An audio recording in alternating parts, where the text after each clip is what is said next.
Out of the gates and ready to go. Hot Mic with Hutton and Withrow is underway on this Wednesday edition. Great show planned.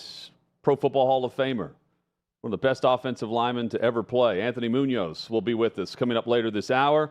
Clay Travis in hour number 2, plus Billy Lucci of Texags, the founder of Texags, talks Johnny football with us in hour number 3. Primary complaint later today as well. Chad, good afternoon. Hutton, good afternoon. I watched episode 2 of Hard Knocks. I will tell you that it continues to be Hard Knocks Aaron Rodgers and not really Hard Knocks New York Jets. I will also confirm that that is the way this show needs to be.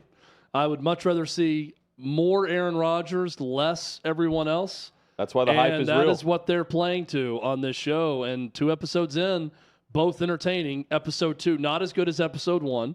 Which I wouldn't expect, but still very entertaining. I'm sticking with the show. We'll get your review coming up on that. We've got plenty of headlines to hit, and it starts today where we've started the last couple of days with Michael Oher and the Tuohy family on adoption, conservatorship, and in between. The Tuohy family, Sean and Leanne, through their attorney, they have responded in regards to what was filed, the petition in a Shelby County, Tennessee court earlier this week from Oher saying that he was tricked into signing a conservatorship instead of legal adoption papers.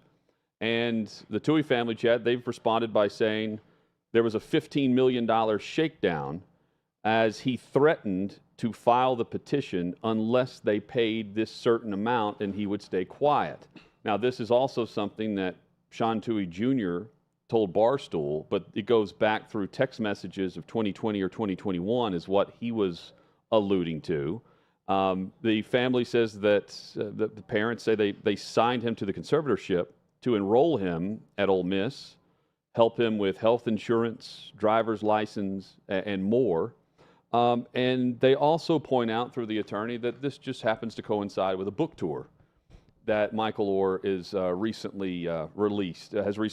So as the world turns, as the daily saga turns on this, here we go, and it is a he said, she said, who do you believe? Ultimately, I'm waiting on the documentation.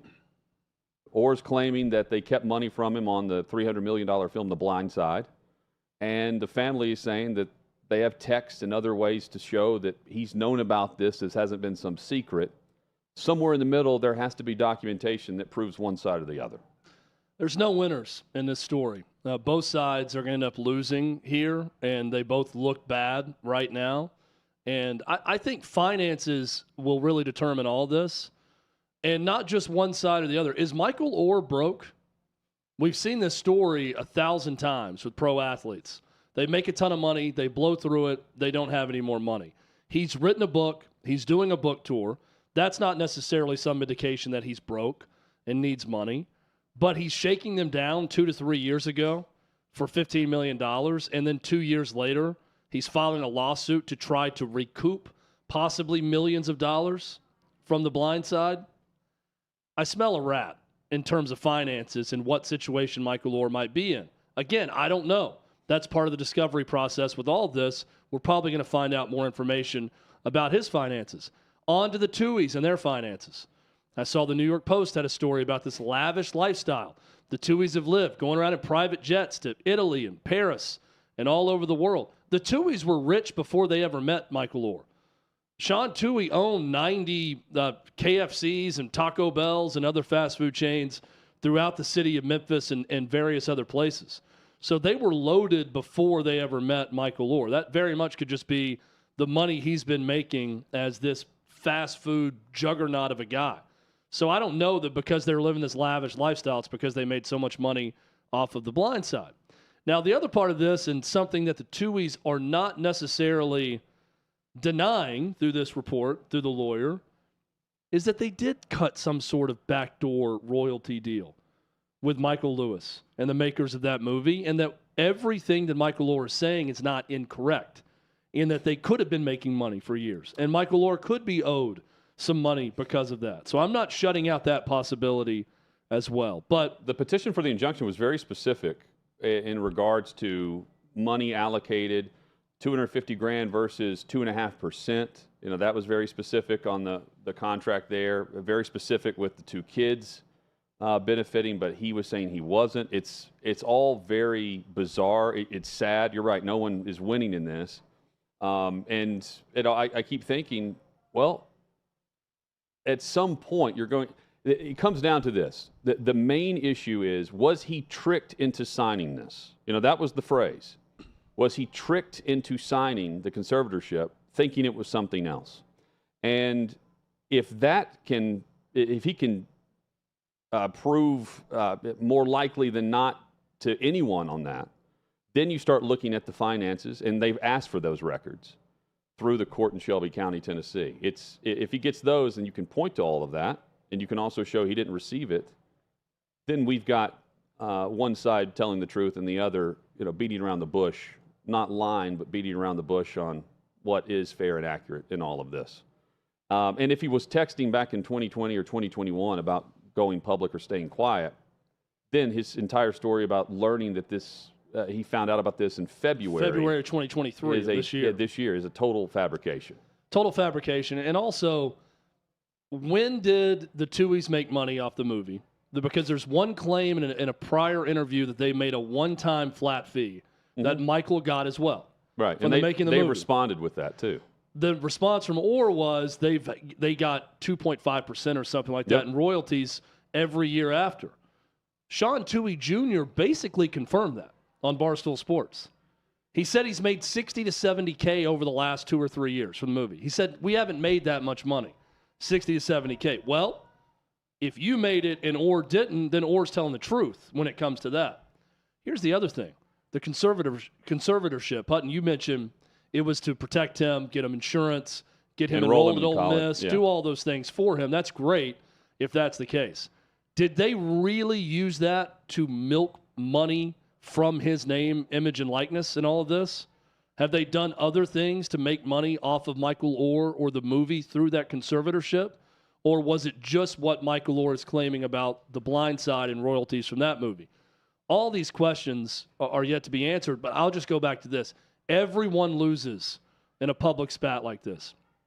Everything good that the Tuohys did, take this kid in, bring him into their home, help him get through high school, help him get ready to eventually be a first-round draft pick in the NFL, all those things, it's for naught in the eyes of most people because they will see this one story. This is the way news works. They see this one story and people are going to automatically believe one side or the other, and a lot of people are believing Michael Oher right now, and they're going to think it's all a lie no matter what, even if they did a lot of good in all of this. And on the flip side, Michael Oher, if he isn't telling the truth, which it doesn't look like he is, if Sean Tuohy Jr. is telling the truth about his text messages, about when he found this out, he's going to look terrible in this. Yes. It's a lose-lose for everyone. When you have to go public with a lawsuit over the family who took you in high school, and then you've got the Tuohy's attorney slinging mud back at Michael Oher now, this is bad all around. And the attorney, Martin Singer, for the Tuohy family is saying that the Tuohys always were upfront about how a conservatorship, in parentheses, from which not one penny was received, was established to assist with Mr. Oher's needs. And we went through that. And should Mr. Oher wish to terminate the conservatorship, either now or at any time in the future, the Tuohys will never oppose it in any way. Unbeknownst to the public, Mr. Oher has actually attempted to run this play several times before, but it seems that numerous other lawyers stopped representing him once they saw the evidence and learned the truth. Sadly, Mr. Oher's finally found a willing enabler and filed this ludicrous lawsuit as a cynical attempt to drum up attention in the middle of his latest book tour. That's the official statement. All could be true. All of that is very believable. And I don't hear that response and think, man, this is far-fetched from an attorney who's clearly just crafting things for their client. I think, oh, that could be true. It may not be, but yeah, it could be to drum up. Show the papers. Show the papers. Show me what you made off of Michael Oher. Right? Like immediately just turn over. Here's the conservatorship. Here's what was in the account in 2004 or whenever they started it. Here's what's in it now. Here's the money Michael Oher made off of Blindside or not. I mean, if you're on the side of the righteous here. Here's the Oscar that goes to Leanne Tuohy. Here's the Oscar that was handed back to us from Sandy Bullock because this is all a lie. and we made her give it back, and we're now going to give him the Oscar also. But this is really a battle for Best Actor here. Isn't it very easy to just shut this out quickly? Yes. If everyone made the same share? Yes. Which leads me to believe I don't think everyone made the same exact share. Well, yeah, you don't ask for you don't ask for money unless you're not shown the financial records, right? Like that's why he went to court and did that. Well, he's trying to get the financial records, but I would think with this statement, you would just release exactly how much money's been made. If there's an account of that by the two. A lot of different stories within the family, too, as you pointed out. Sean Jr. and Sean Sr. are saying two different things. Not one dime was made off of the conservatorship. Sean Tuohy Sr., trying to keep him straight, told the Daily Memphian, we got a one-time fee that Michael got as well. Same share. The $250K. SJ, Sean Jr. is telling Barstool, hadn't been that much, just like 60 or 70K over the last 2 or 3 years. It's a different story there. It is. Different story coming from those guys. It means a lot more in 2009, 2010. How do I think this will end? Just trying to play prediction here. They're just going to give him a certain amount of money to shut all this up, and they'll be done as family. Or they take him down, trying to prove that they haven't done anything. They'll both sign NDAs. Because at this point, I mean, if they're not producing the financials, and maybe they will soon, and it'll shut everyone up. If they're not producing the financials, they probably took more than Michael Oher did in all of this. That's my guess. Are they terrible people? I don't know. But I'm guessing that's what's happened if they're not already producing that. We'll see. Jed, Tampa Bay Rays star Wander Franco is facing a second allegation of an inappropriate relationship with a minor. This second allegation is separate and apart, according to reports, of the initial social media posts with the original and still the other alleged victim in this that has since been removed from social media.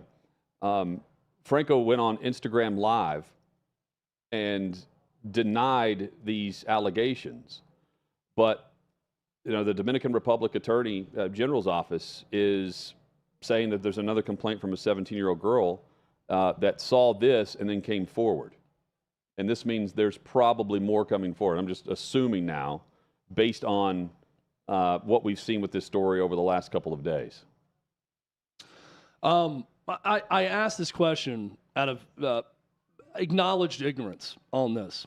This is not the first time we've seen a Latin American player have issues with girls that are slightly underage. Yeah, he's 22 or 23. He's 22. We're talking about a 17-year-old. Okay, illegal in the United States, obviously. Mm-hmm. I don't know the laws in other countries because this has happened before. In fact, there have been age problems with knowing how old prospects actually are when they get to the majors. Albert Pujols comes to mind. Rafael Furcal was thought to be 14 years old when he signed a developmental contract with the Braves. He was 19, and they thought they were signing a 14-year-old at the time. Records are not well kept in certain countries. So I don't know what to make of all this. It's awful. I mean, the allegations are terrible and could not only end his career but land him in jail, if true.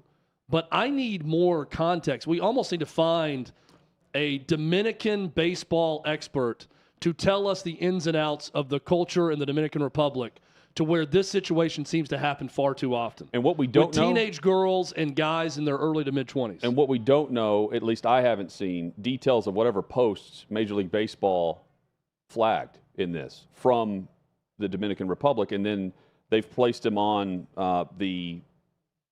which list is it? The restricted list? The restricted list. And the Rays agreed to do that too until this investigation concludes from the league. They're being very vague about whatever this post or posts were about, other than they were removed from social media. So, and the only other thing that we've seen is his denial of these claims on Instagram Live. And now there's the one social media claimant in all of this that was removed from Twitter or X, whatever you want to call it. And now there's a separate allegation from a different young woman. This is separate, yeah. So there's two different women out there claiming these. Terrible situation for Franco, for the alleged victims, for the Tampa Bay Rays. This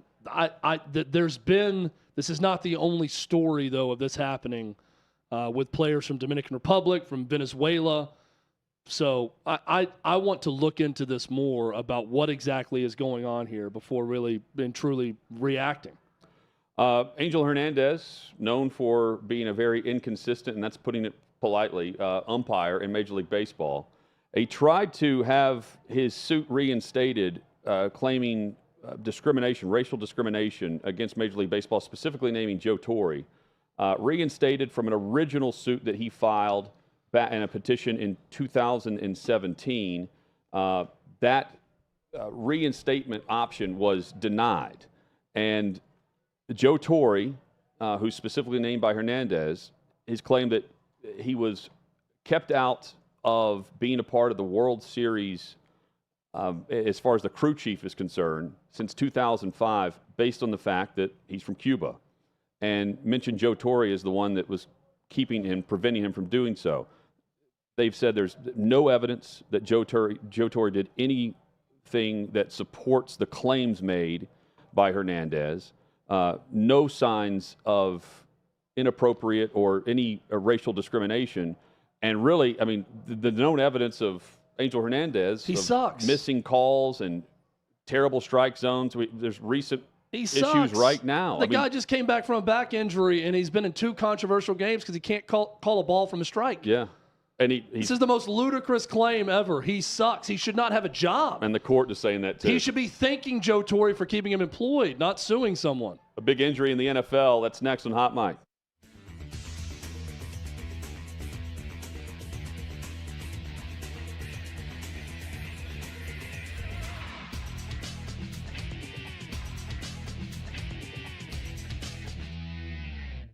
Jason Aldean's new song. Jason Aldean's new song, Don't Try It in a Small, Try That in a Small Town, is awesome.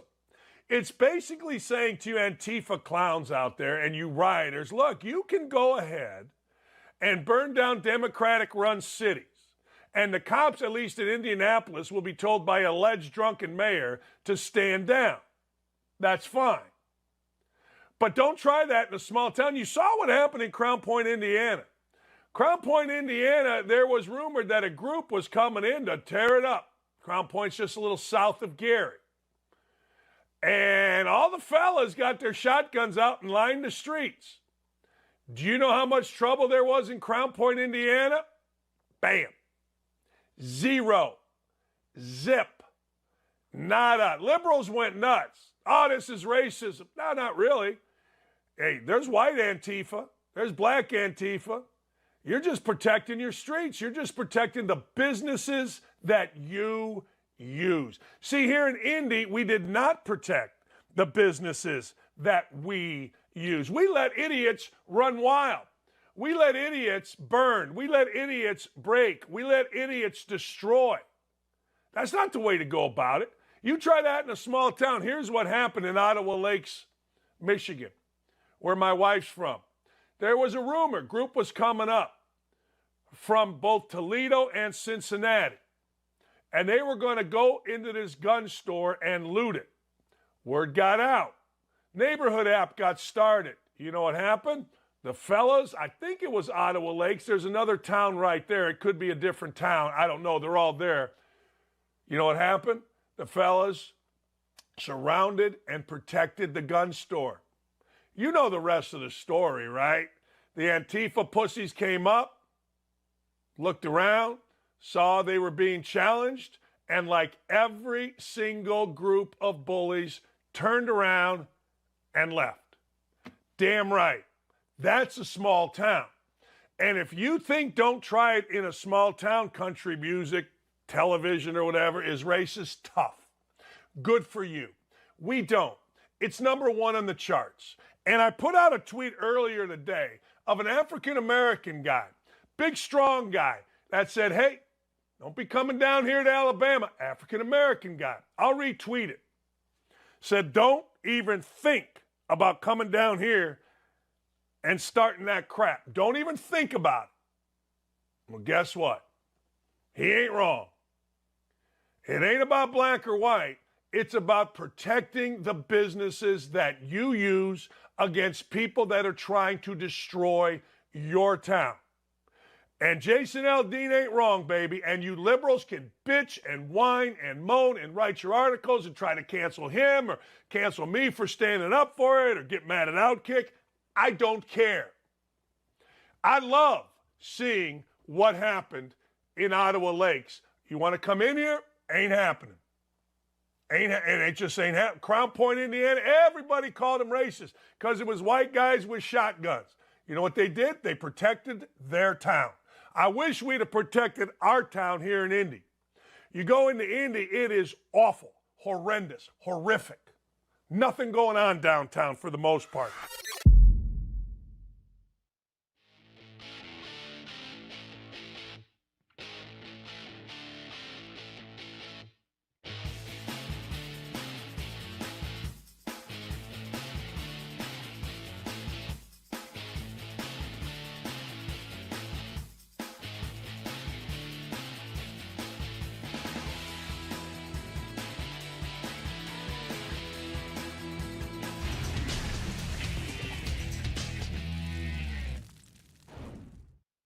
Handful of injuries across the NFL today and some setbacks, maybe Not potentially good ones. some big ones. Hot Mike with Hutton and Withrow rolls on across the Outkick Network. Coming up in about 20 minutes, Pro Football Hall of Famer Anthony Munoz hops in, plus Clay Travis a bit later, an hour from right now, actually.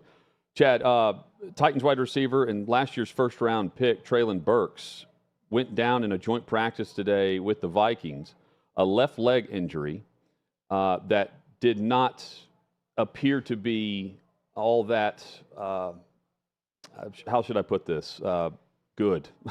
No, it not was optimistic. Based on the reaction from media there that were live tweeting this, video from a fan has been posted, and it's tough to really see how this went down, but it was on a touchdown catch. He was carted off, according to reports. I've yet to see head coach Mike Vrabel comment on this, and we will certainly relay that because that impacts a division, certainly an offense, but maybe your fantasy team as well. This is why you don't draft fantasy until the last That's possible minute. exactly right. Left leg injury. Hopkins and Henry came over to him where he had both hands on his helmet.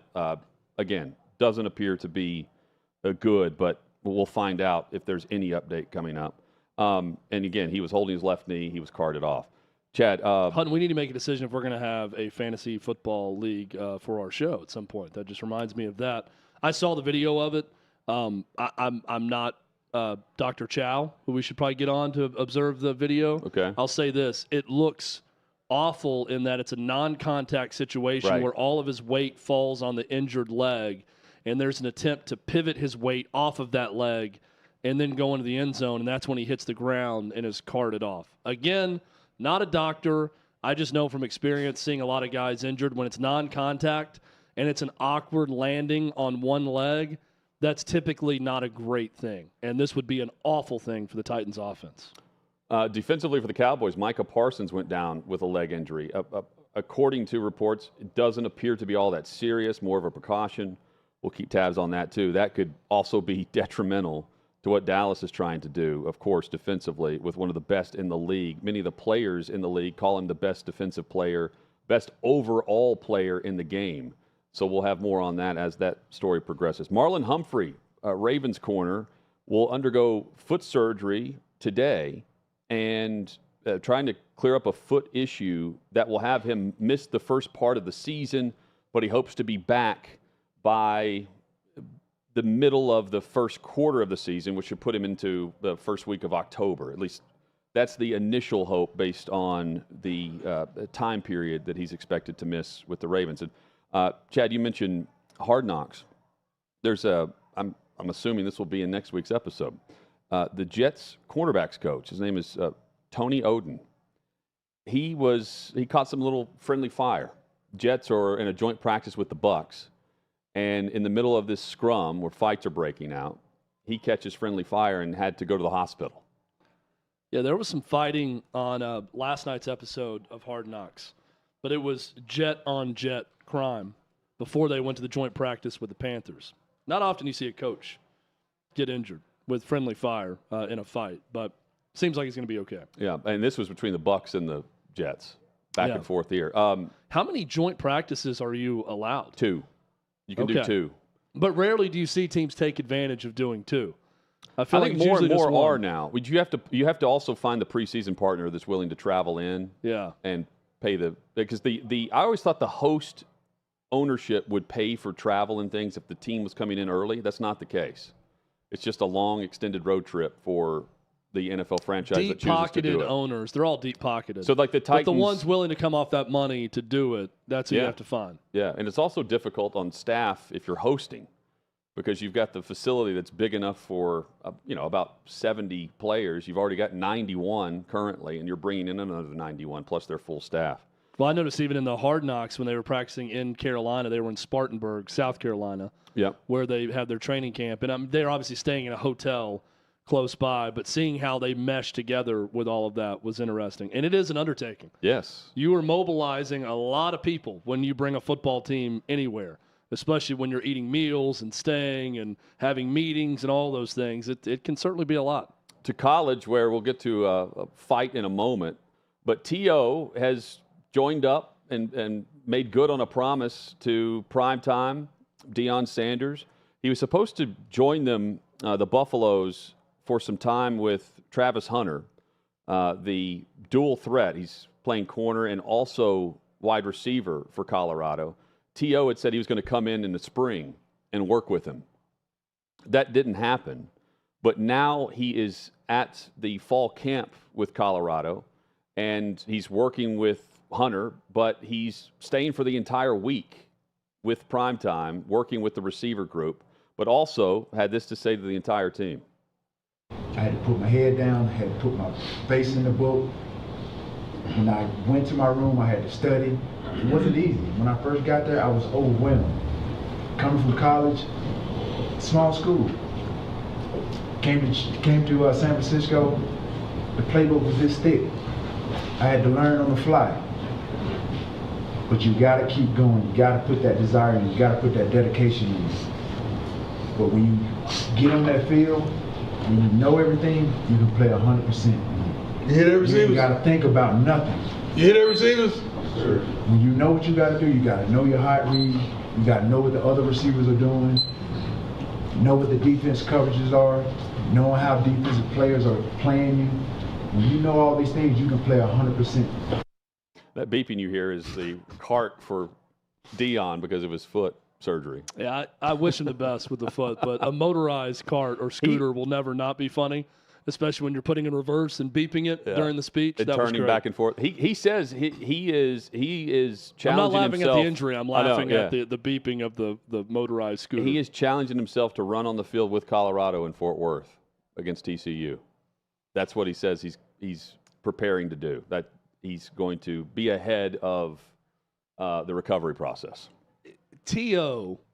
as motivational speaker for a Deion Sanders coach team is just a little too on the nose for my liking. Because what you heard there in that motivational speech was, when I got to the NFL with the 49ers, really had to start studying and bury my nose in the playbook and work hard because I played from a small school. But you're not here. He went to UT Chattanooga. Is that he probably didn't do anything in college. And T.O., you're talking to college football players, not NFL players. So maybe a little something about your collegiate experience that could give them something like, I don't know, I never studied a playbook in college, and looking back, I wish I had. That would have helped me more for my pro career, or I would have had a better career in college. So listen to a guy who's played in the NFL and your coach Deion so you can have a better college experience. I'm not a motivational speaker. I just give advice to those who give motivational speeches. I think that would have been a little bit better for the college audience than talking about how he knew nothing when he got to the NFL and then quickly studied and learned everything in the NFL. Well, as he's talking to college football players. The best advice is probably going to Travis Hunter, the 5-star that's joined them there and is going to play wide receiver and corner. And that was, I did like Deion saying, you hear that, receivers? Yeah. You hear that, receivers? That was great in the middle of the talk. Deion wasn't upset all that much about the fight that broke out in practice. He was more upset about players walking off while teammates were scrapping. An offensive tackle and a safety get after it after the play, and what the tackle felt like was a late hit or throwing down a player late. What a massive 6'10", 300-pound. 300-pounder. Yeah, at future tackle. WWE superstar at left tackle for Colorado. The Big Show got involved in a camp fight. So you've got the scrum. I wouldn't call it a fight, the scrum. But it breaks out in front of Terrell Owens. But the quote from Dion that he's yelling is, I seen two of y'all walking over there, and you got a teammate fighting. Where they do that at? Where they do that at? If one fight, we all fight. You understand that? I don't want to see y'all walking off when somebody's fighting. Never again. He wants everyone involved. I get what he's going for here, totally. We all get it, right? He's talked a lot about how he wants to improve the roster, get more talent. He wants guys who care more about football. He's had those statements about the standard. They just didn't love football. The guys who left, they just didn't love football, which I don't believe. I don't think all of them don't love football. Some of them just weren't good enough to play for you. But encouraging your entire team to get into a bench clearing brawl or even a 22-man brawl on the field, I understand that it's we protect our teammates, we're into this together and all of that. I think you're probably going to stop that the moment someone gets rolled up on in a fall camp practice and you lose a starter for the year because of a useless fight that happened amongst guys who are too hot and practice too long against each other. So I like Dion. Sort of 0 for 2 for me on these stories for Dion. I think he's taking 2 L's on T.O. and what he's saying to the team and on this lesson he's trying to give. Again, I understand what he's going for.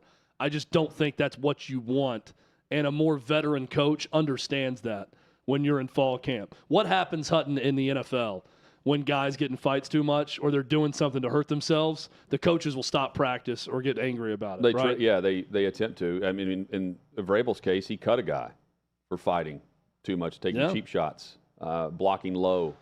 And he'll send guys to the sandpit to run for the rest of practice. Now, other franchises, they're looking to change the culture, and they may let us, a lot of the joint practices have the scraps because you're going to get someone new, and there's a lot more trash talk, right? The monotony of camp you have a chance to break it up a bit when you face the new competition, and that's why you have the fights break out. But by and large, the fights are more or less scraps. It's an idiot test if you throw a punch with someone wearing a helmet. Yeah, even Aaron Rodgers in last night's episode I think it was Mekhi Becton, but one of the offensive linemen, they got into a fight, and he said, "You think that's smart to throw in a guy with a helmet on?" Yeah. He said, "How's your hand?" And he's talking to his offensive line saying, "Why are you throwing?" He said, "Throwing on a guy when he's got a helmet on. Is your hand okay after hitting that helmet?" That's Aaron Rodgers, the leader of the team, saying, "Probably don't do that. You're not doing anything and only possibly hurting yourself." T.O. in now, Colorado. The offensive lineman was like, I'm fine, but still. I'm good to go. T.O. in Colorado, but did he make the Mount Rushmore list for Jamar Chase, the talented wide receiver in Cincinnati? I'm going to do Calvin Johnson. I got to get Antonio Brown in there. Got to throw Cup in there with the Triple Crown. Jerry Rice, of course. No Randy Moss or T.O. I'm not knocking them, you know what I'm saying? I'd add Ocho in there too if I could. You know what I'm saying? That's only 4. Jamar Chase there sitting down with S.I. Jerry Rice, Calvin Johnson, Antonio Brown, Cooper Kupp. Cooper Kupp does not get his fair share of the accolades when you start naming great wide receivers. He's got the numbers. He's still playing. He still has a chance to climb the ladder. But, I mean, you have to put some respect on Randy Moss and T.O. if you're filling out a list of top wide receivers of all time. Jerry Rice, absolutely. Calvin Johnson, yes, in what he did in 9 seasons. But Antonio Brown and Cooper Kupp they're not coming to mind when you think about the all-time greats. Well, nor is Ocho Cinco, who he added in the end. If I had enough room, I'd put Ocho Cinco in. He worked that in well. Who's a Bengal. Yeah. Come on. Come on. Now, I respect the Jerry Rice callback from a young guy. It's good to know your history, Hutton. Good to know your history. I mean, Michael Irvin, Marvin Harrison.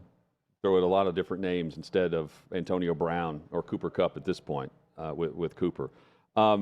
Chase is also trying to not just catch passes in practice, but he's trying to get a restraining order on an Instagram model who he says is stalking and threatening, making false allegations against him on social media. This model has accused him of fathering her child after a one-night stand. She, according to Chase, has refused a paternity test because he wants to clear his name of this. And he's got screenshots of this woman calling Chase's mom a voodoo witch or something. Bizarre. And so he's seeking the restraining order against her based on the social media posts and whatever else is sliding up in the DMs. 2 red flags here for old Jamar. 1, Instagram model. Not oftentimes when you interact with Instagram models in this way, if you are a professional athlete, does it turn out well. 2nd, she spells her name Amber, but with 2 A's. A-M-B-A-R, not the traditional spelling of A-M-B-E-R. If you meet an Amber spelled A-M-B-A-R, run. I'm better than T.O. at giving motivational speeches. I could go speak to every NFL locker room. And one of my messages will be, guys, if you're at a bar or you're sitting there with your phone and some girl slides up in your DMs and her name is Amber, spelled with 2 A's, do not respond, or you could be in this situation filing a restraining order against someone calling your mother a voodoo witch and claiming that you fathered her child. Don't do it, guys. No Ambers with 2 A's. This concludes my message. Abuse in mentally, not physically. That's what she's claiming. Well, her name abuses me mentally. I think her last name is Nicole. It's Amber Nicole. Yeah, it's probably her middle name. She probably cut out whatever her last name is for Instagram purposes. For Instagram modeling, it's Amber with 2 A's, Nicole, guys. No last name needed. Also, no blood test needed. Speaking of Bengals, Anthony Munoz, Pro Football Hall of Famer, joins us next on Hot Mic with Hut and Withrow.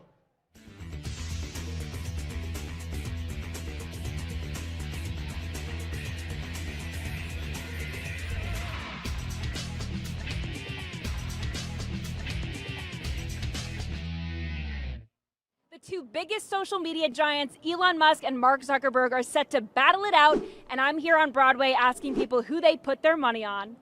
Mark Zuckerberg or Elon Musk, they're going to fight each other. Who do you think's going to win? I think Mark's got him. Really? Yeah. Why do you think that? Because he's a man. Okay, and Elon Musk isn't. Oh, well, of course, he's got money. Okay. He's got money. Money, well, you know, money's money. Elon Musk or Mark Zuckerberg in a fight? I don't know. I'm going to go with Musk. Why? It just seems like he's a little bit younger, a little bit smarter. You just got a good feeling about him? I got a good feeling. Elon Musk or Mark Zuckerberg? Musk. Why? He trains. That guy's gonna beat his. But Mark Zuckerberg is actually training jiu-jitsu for 9 months. Not happening. Not Elon Musk all day. Elon Musk. Why do you think?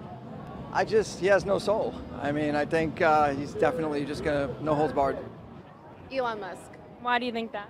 I don't know. I feel like he's stronger and smarter. Oh, Elon Musk. All the way? Why? All the way. He's an animal. Think about it.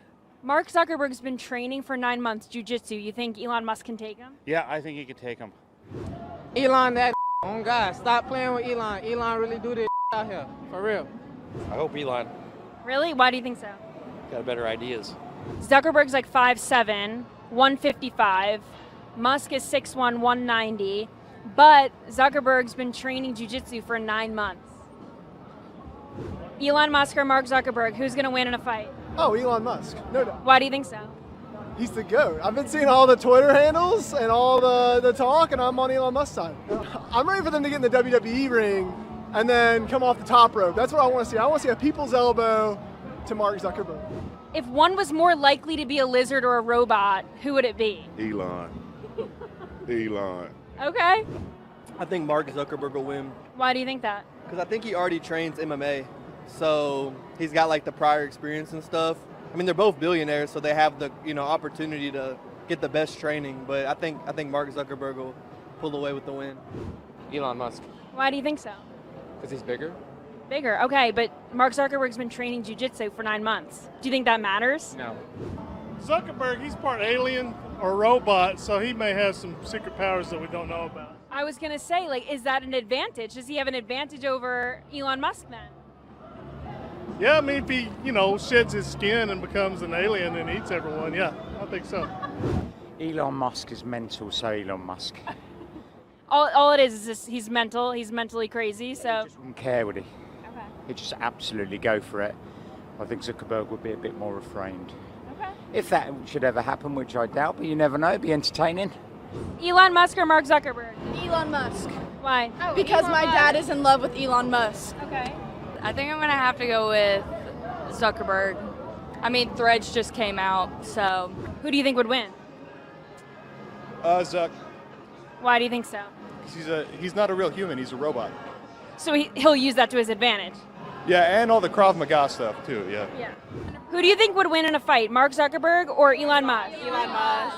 Why do you think Elon Musk? I think Elon's He smarter. works with robots, so maybe he built a robot to fight for him. But what if Mark Zuckerberg is a robot? Oh, wow. Then I might have to change my answer. Who do you think is going to win? Me.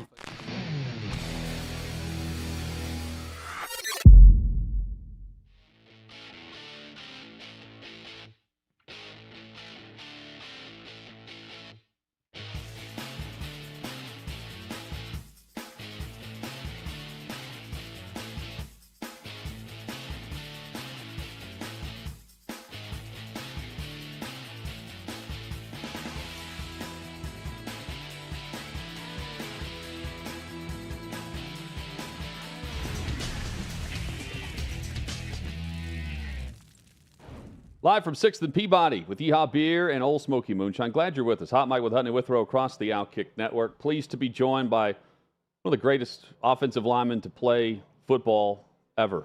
Pro Football Hall of Famer Anthony Munoz, our guest on the show. Great to have you back on with us.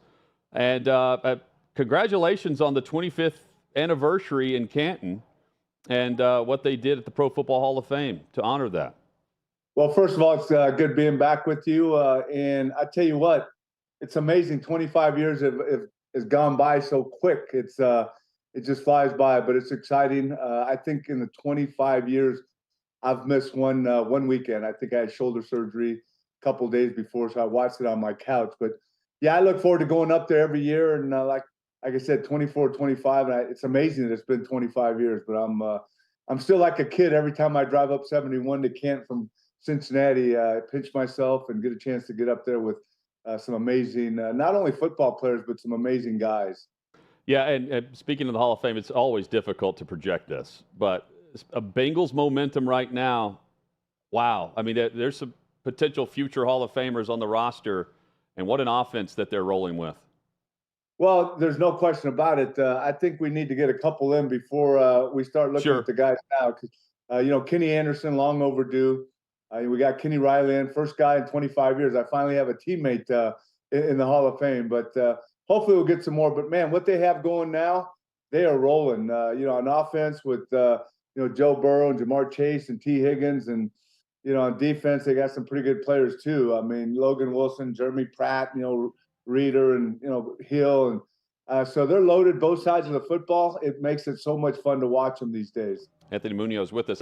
I bring up the here and now. I'm trying to appreciate the era that I'm watching and trying to say, like, hey, I lived through the era of so-and-so, right? Instead of looking back on a career and not realizing what I was watching in real time. I don't know if you do that as a Hall of Famer yourself, but I felt like, for instance, Kevin Mawai, I was in the locker room with him every day, and not once did it, flip in my brain that, I'm with a Hall of Fame center, future Hall of Fame center.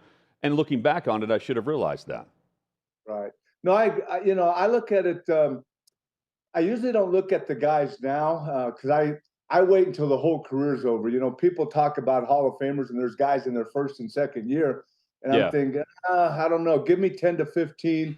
Give me consistency, first, second year up top and continue that all the way through. Then I'll start talking Hall of Fame. So, the thing for me is when I started going up there, I'm much older than you guys.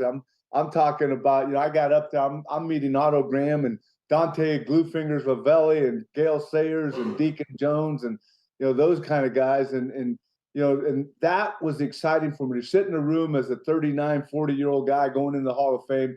And these are guys, you read about Papa Bear Hallis, you read about Vince Lombardi and all these guys I'm getting to meet played for them. And so, it's pretty cool. But there's a lot of guys now that are, getting towards the end of their career that a lot of the Hall of Fame talk. But again, once they retire, then I'm going to say, okay, I'm going to start talking Hall of Fame with these guys. But give me guys that are, second, third year, even though they're unbelievable players.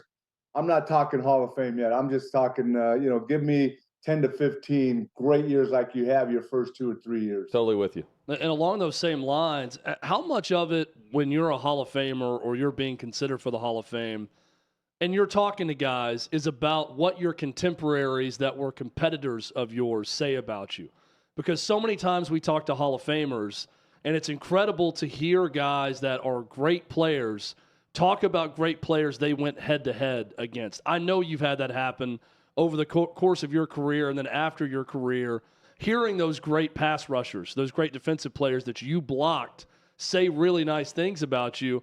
How often does that really stick with you when you hear great things about your play from a competitor? Well, it means everything, because these are the guys that have been in the trenches. These are the guys that, spent 4, 5, 6 weeks in camp, putting the pads on 2-a-days, going through 6.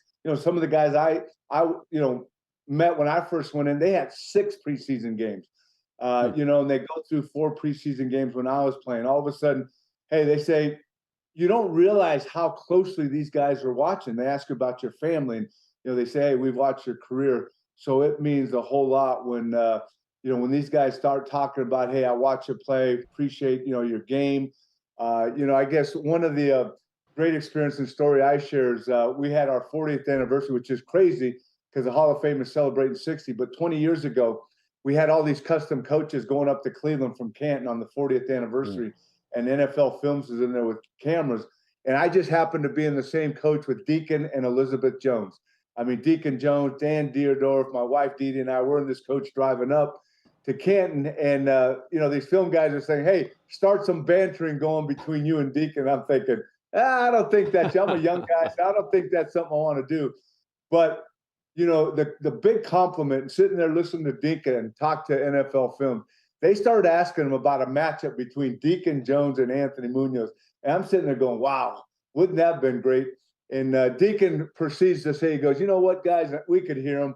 He says, I don't know what would have happened if Anthony Munoz and I would have played against each other. And Deacon goes, being Deacon, he goes, but I can guarantee you one thing. He says, we would have sold a lot of tickets. So I mean, what a compliment from Deacon Jones, one of the all-time greatest defensive linemen, to say, hey, I think this matchup could have sparked a lot of interest and sold a lot of tickets. But, yeah, it means a whole lot when you hear that. So, Anthony, you're a West Coast guy originally. The Pac-8 became the Pac-10, became the Pac-12, which is now the Pac-4, which is about to be the Pac no more, possibly next year. Are you saddened by what's happened to your former conference when you see everything that's transpired over the past few weeks? Yeah, first of all, when I talk to young people, I said, yeah, I was on I was on a Pac-8 championship, 2 Pac-10 championships, and they look at me like, man, you are old, aren't you, Grandpa? But you know what? I'm a traditionalist. I understand what's going on here. I understand there's a lot of money involved in all these switches of conferences and stuff. But man, to me, there was nothing like the Big Ten, Pac-10, or Pac-12, or Pac-8, and the granddaddy of them all.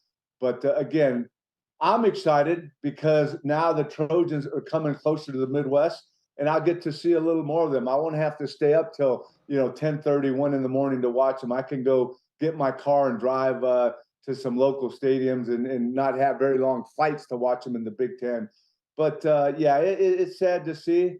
For someone that, like I said, I'm a traditionalist and I love the old matchups between the Big Ten and the Pac-10 and the Rose Bowl. But again, we understand that times are changing, and that green stuff speaks loud. The game has certainly changed on both sides of the ball. I mean, middle linebackers then versus now, for instance, but also defensive linemen. And I'm going to get your take on offensive line. It is a huge drop-off from starting caliber NFL offensive linemen now to that second group. And it's evident in the preseason. Is that because there was a switch where the big guys that were truly athletic started rushing the passer instead of protecting the passer and being the athletic tackle, and they became the athletic end in football? Was there a switch there in the line of thinking? Well, if I wasn't such a nice guy, I would take offense to that comment. Because I think offensive linemen are pretty athletic and pretty. No, I just think it's an accumulation of different things. I think the college game is not. I don't think it prepares offensive linemen the way it used to. You still have some schools that there's a great balance in pass blocking and run blocking. But look at the wide open offense in college. It's like a run and shoot. It's like, and I come from LA, Showtime with Magic and Kareem and James Worthy. That's basically what most of the offenses in college are. It's like, the offensive linemen rarely get down to 3-point stands. So now you ask them to come in the NFL and they got to get down a 3-point and try to move some amazing defensive linemen. So I think it's a matter, it boils down to several things. And I think one of them is, their lack of readiness coming from college to pros. There's no question these guys are big, strong, and athletic.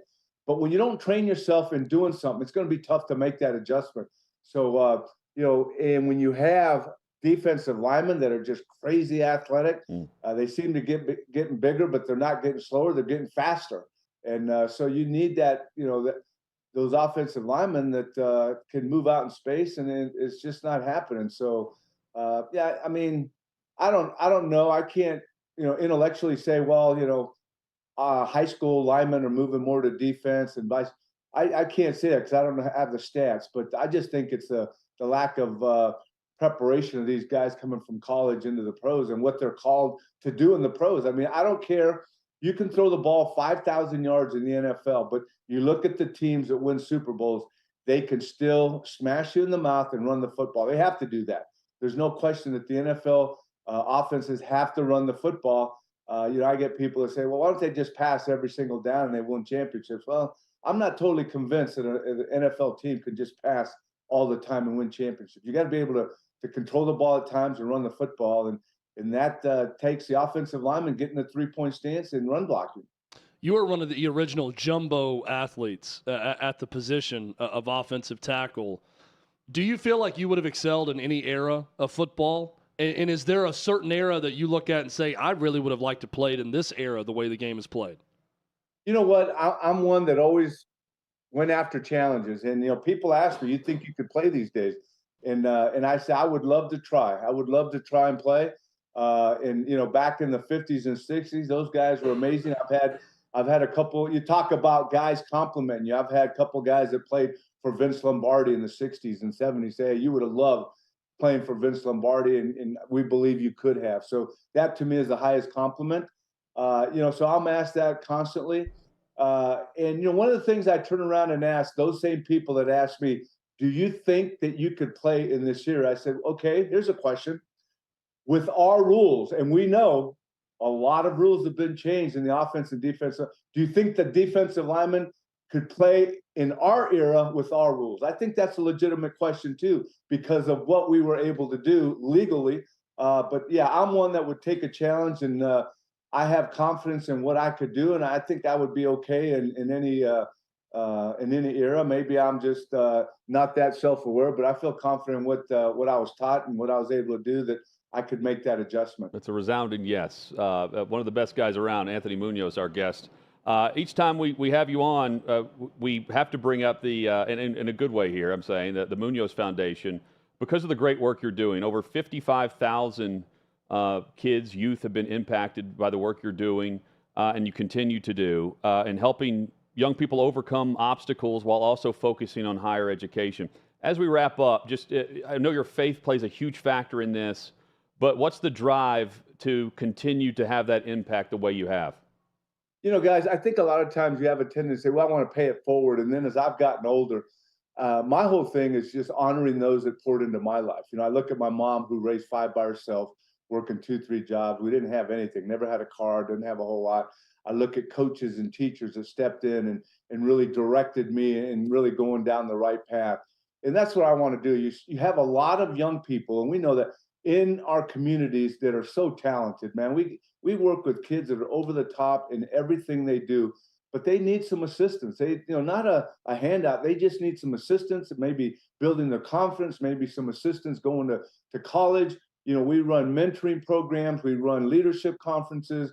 We run camps where we don't just teach them all football. We teach them a little football, but we teach them about character and about faith and, being the total person. And to me, that's what motivates me, is those people that poured into my life, that shared work ethic, that shared responsibility, that shared faith with me. And to me, I mean, I'm an old guy now. I could be a grandfather to a lot of the kids that I work with, but it still motivates me to to just help these young people with maybe a scholarship or maybe some character that allows them to make the right decision to keep them going in the right direction. So we're 22 years in the running. I'm still motivated, got a great staff, got a great board, great volunteers, great corporate partners. We have 8 programs from education, leadership, and character, and we'll keep doing it because we've been able to, even going through COVID, we were able to reinvent ourselves. I mean, right now we're doing an interview, with the technology. Zoom, yeah. It is and reach more kids. Implement that even now that we're back in person, having a personal impact, but you incorporate different things and you get a farther reach, a more of an impact.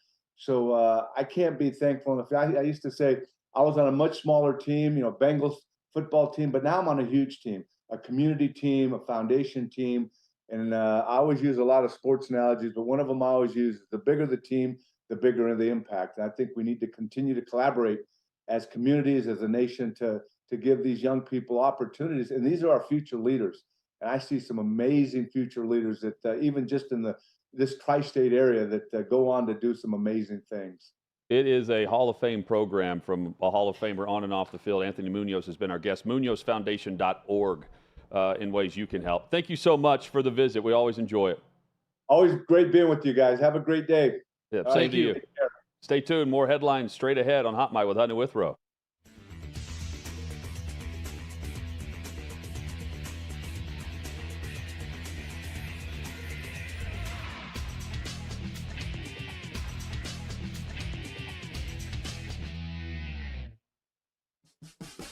What you're experiencing is the bold taste of a Southern legend. Old Smoky Moonshine and Whiskey, authentic Tennessee mountain-style spirits. We believe in crafty flavors that were born from tradition but defy expectation, and pioneering a new experience with every sip. Because if it doesn't do this, it ain't this. Old Smoky Moonshine and Whiskey. Come on. Old Smoky Moonshine and Whiskey. Taste of a Southern legend.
Just like that, the second hour is here. Hot Mic with Hutton and Withrow across the Outkick Network. Show is flying by. If you're joining us on YouTube, we say thank you. Hope you subscribe. You can join Chad in the chat. You can also listen live each and every day on this great radio partner.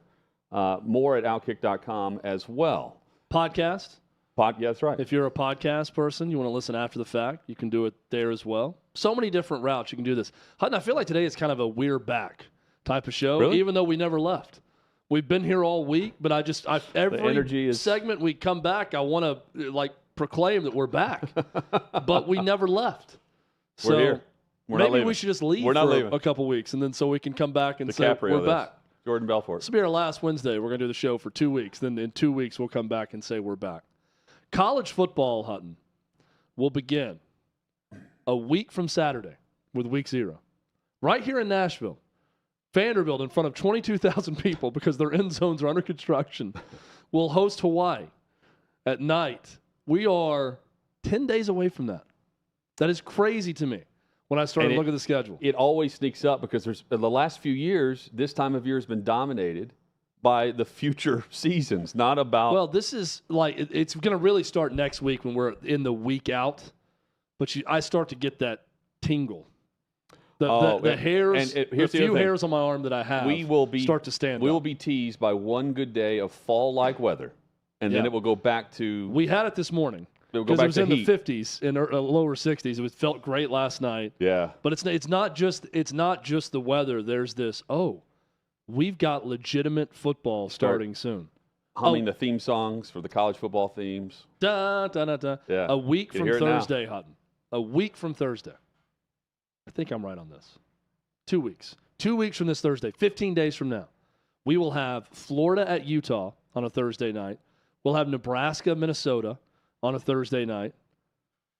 We got a lot of good football coming. That first weekend has got some pretty good games, but I love that first Thursday night of college football so much when you have a full slate of games kicking things off. I cannot wait. I'm very excited. Clay Travis will join us coming up in about 15 minutes or so. He'll be back with, no doubt. Looking forward to that. He'll be talking some college football with us. Chad, the reaction to your NFL of college football discussion and the all 32, the look at the 32 programs that made your NFL of college football segment yesterday in this exercise, the feedback from listeners, viewers, college football fans, where was the biggest discussion? Where was the biggest argument? Where were people pissed off for greatness? Well, the feedback has been fierce and heavy. There's been a lot of it. In fact, you can read about some of that feedback and a piece opining on this idea from Trey Wallace, who posted something to Outkick.com on the cover of Outkick right now, further examining this. Once again, just quickly, the preface behind this. This is not my desire for what college football will be. The idea was if we continue to make decisions based solely on money and college football wants to be the NFL, well, here's the NFL of college football. Here's what it would look like if there were 32 teams collectively bargaining, negotiating with media companies for rights fees, every bit of business being tight, compact into an NFL-like structure, and how much money a 32-team college football, NFL of college football could make. And I put together my 32 NFL teams of college football.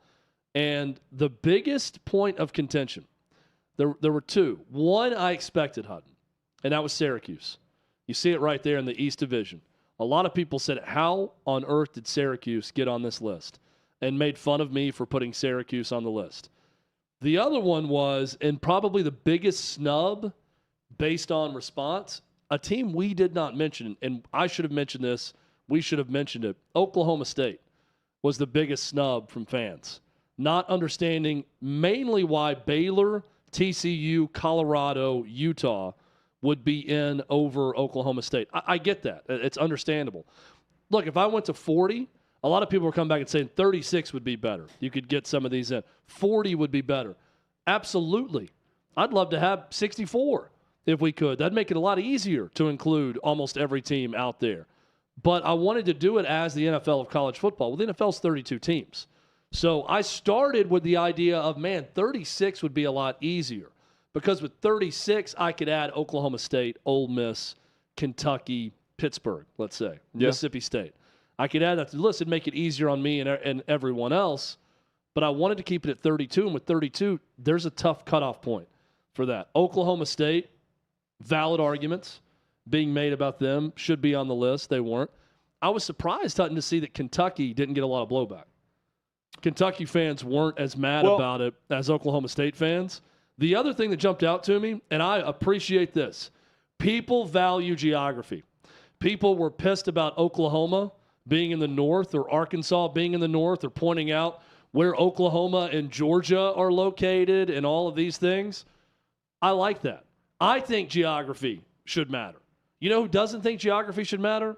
The Big Ten, the ACC, who was discussing Stanford and Cal. Almost every conference now doesn't care about geography. The American Athletic Conference doesn't keep teams all close together. So they don't value that as much. And I'll also say, continue the comparison with the NFL, the Indianapolis Colts are in the AFC South. It's never going to work out perfect. When you spread teams across the country, I can't get a perfect 8 teams in every division that's perfectly right next to each other. Some look good geographically. There are some that are a bit out of place. Baylor, I think, is in the West, as an example. Yes. It's pretty far east compared to everyone else to be in the West. But there's no perfect way to work it out. But I appreciate the people who were angry about the geography. And the one thing that you didn't mention, you mentioned geography, and I agree with that. You don't have the complaints about having the SEC lean. And I think that's the other thing with Ole Miss and Kentucky and others that could have a gripe about this. That's what you're right about Oklahoma State. Syracuse was there, though, for the market and the location, correct? That's why you implemented them at and you hit that right off of the top with the East Division. Well, and you got to go way back, but I mean, Syracuse, Ernie Davis, Jim Brown, national championship winning teams, they have had success. It's been a while. Donovan McNabb, Keith Bullock, they were good in the late 90s, mid to late 90s also. It's been a while, but I look at Syracuse more as a value add because they're right smack dab in the middle of the state of New York, and they are the state institution of New York. I like them better than Rutgers. That was the reason Rutgers was added to the Big Ten. I think it's one of the worst conference additions. Not one of it's the worst conference addition and expansion that's been made was Rutgers to the Big Ten.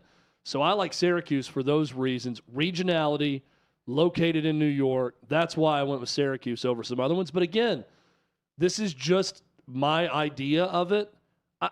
There's not a lot of arguments to be made against Oklahoma State. I'm not here to bash Oklahoma State. Valid discussion about who should be in over another team. If you think Oklahoma State's worthy over Arkansas, or you think Iowa State's worthy over Baylor, we can have those discussions, certainly, and that's what's fun about these types of mental exercises. What do you think the ratings would be like for this setup compared to the primetime window right now? And I'm comparing it to, this is the NFL of college football, I'm comparing it to the NFL. The average primetime slot last year for the NFL was 17 million viewership, tracked by Nielsen. And there was a slight dip in that, and Nielsen points out in the report that that's likely due to Amazon Prime with Thursday night instead of it being on Fox, where they dropped in viewership. For instance, the Ohio State-Notre Dame game last year averaged 10.5 million. So does it get into the NFL millions category if we're discussing just overall viewership, or is the viewership where it's going to be regardless of the setup, regardless of the divisions and who's in, who's out? That would be fascinating if it's about money, I'm saying. Let's do the math on it, shall we? Sure. So 16 games, if everyone's playing, we'll factor in bye weeks. So we're looking at probably 14 or 15 games a weekend, right? Yeah. You're going to have, here's how I would do it. Okay, I'm now, again, I made this list, so I'm the commissioner of this NFL of college football. I'm collectively bargaining, and I'm going out negotiating media rights with all the networks and streamers. Thursday night, I'm doing one streamer, one network game. All right, that's 2 on Thursday. Friday, I'm doing one game, on Friday night with a network, exclusive game, exclusive window. That's going to be an NFL of college football game on Friday. Starting on Saturday. Now, here's how I would do it, okay? I would have an early morning special. They've talked about this in the Pac-12 for a while, where you could start a game early and be in that window that could be a different time zone for that. But let's say, just for the sake of conventionality, 11 a.m. Central Time would be the start. And I think you would have probably 3 games in that window, reducing the competition in that time slot where now there's a bunch of games in that window. Big noon kickoff on Fox usually dominates that 11 a.m. window. You're going to have another window at, and I'm making this very NFL, at 2:30. Let's say, let's get to 3 games. Your kickoff windows and the exclusive best games in different on every platform possible for the ratings purposes here, which is what the NFL does. And the 17 million is the average for every viewing source every week combined from last year. I was just pointing out the 11 or whatever it was for Ohio State, Notre Dame. If I recall, LSU, Florida State had around 7 or 8 million tune in last year. They'll probably pull that again. Yep. So I would do 2 on Thursday, 1 Friday, Saturday, 3 games at 11 a.m., 3 games at 2:30. I would do another 2 games at 4 p.m., kind of sandwiching in between the afternoon and evening games. Yeah. 6 p.m., let's say I'm at 6, 9, 11. Let's say there's 2 games at 6 p.m.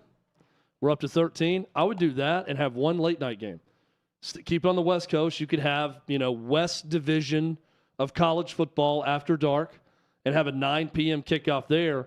That gets you to pretty much the amount of games you would have each week. Now, if your competition on Thursday, Friday, Saturday is not the NFL and is not going to be whatever is left over in this college football, this hypothetical college football division, if I told you you're going to have no competition other than the NFL, which will be on streaming, but one of your games will be streaming, you will be on a network or ESPN on Thursday, that's going to be a highly rated game. 1 game on Friday night, your competition is high school football on Friday nights, people out of the house. If they're in the house, they're a sports fan, they're watching this NFL of college football game on Friday night. Huge ratings. Only 3 games at 11, only 3 games at 2:30 as opposed to 17 games right now during those time slots on TV. 2 games at 4 p.m., 2 in the primetime window, 1 late night. It would be a ratings juggernaut. But does it? It would be huge money for these 32 teams. Well, that's the thing. You're forcing the best matchups every week, too. Which is what the NFL does. That's right. That's right. I mean, this is how the NFL dominates in those windows. So what do you think it does? And there's actually less competition. The top 50 rated television programs every year. Like the NFL has like 48 of them every year. 45 probably. And then college football, with the college football playoff is always one of them. How many of those slots does college football get in the top 50 for the year? Like, do they truly make a huge dent in what people choose to watch, or do you think it's the pageantry and the fandom of college football is what it is? If Notre Dame's on, no matter who they're playing, people are tuned in to watch it.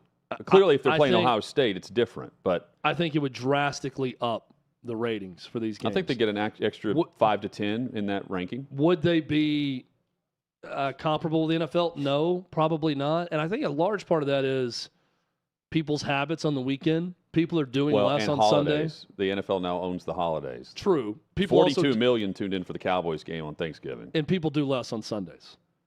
I think just as a natural order of things in America, Sunday has typically, from the start of our country, been a day for church and rest. And people go home and watch football. Saturday, people are going to kids' soccer games. Or going to the game. They're doing yard work. They're out and about. They're running errands. So it's a different life on Saturday versus Sunday. But would college football ratings for the top games go up? Absolutely. There's far less competition. Well, and then you have more media rights money rolling in, where the networks are paying $1 billion each to have their window with the NFL. that would also that's how you slice in. If it's about money and the model, you copy the model, you're taking a chunk of whatever ESPN's paying for Monday night, and you can have your own primetime game. Or the Thursday on Amazon Prime, you've got Fox or CBS or whoever airing their own primetime game and for again, the NFL or college football. I love it. This would require everyone getting on the same page. And I'm talking about conferences. Right. And timing it up where everyone's media rights deal ended at the same time. And they could essentially form this in one offseason. Ending or just pairing up? Or just buying out. You know, hey, these conferences no longer exist. This is why it's a long shot. But I'm just saying if they could just magically end all relationships with conference, with TV rights, everything, and everyone, all the media rights deals ended at the same time, they could get together as a group of 32 and take it to market in one offseason and say, starting in the 2032 season, you can have whatever this is, the elite conference of college football, and you can buy it as a 32-team package similar to an NFL package. This deal would crush for these 32 teams. Well, keep in mind that the college football playoff expansion is only a 2-year contract. So you may not have to wait until 2032. It could be 2026 if, in fact, that's the window of where those negotiations would take place. And there are some across college football that believe it's sooner rather than later. It's not on the horizon. It's literally down the street as to when all of this takes place. Clay Travis joins us coming up. Talk more college football, Sage Steele, and more with the Outkick founder. That's next on Hotmire.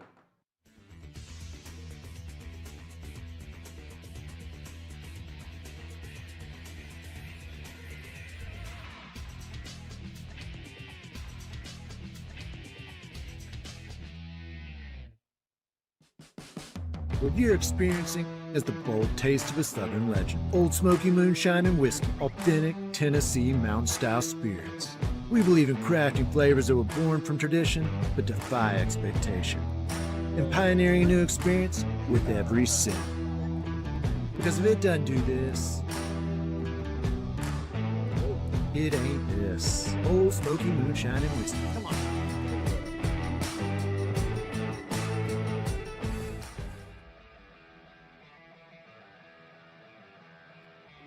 Welcome into Outkick the show. I am Clay Travis, your fearless leader. I am going to continue to argue that sports is one of the great unifying forces in all of American life. ESPN is a sinking ship. Democrats are now the party of the white, woke college graduate.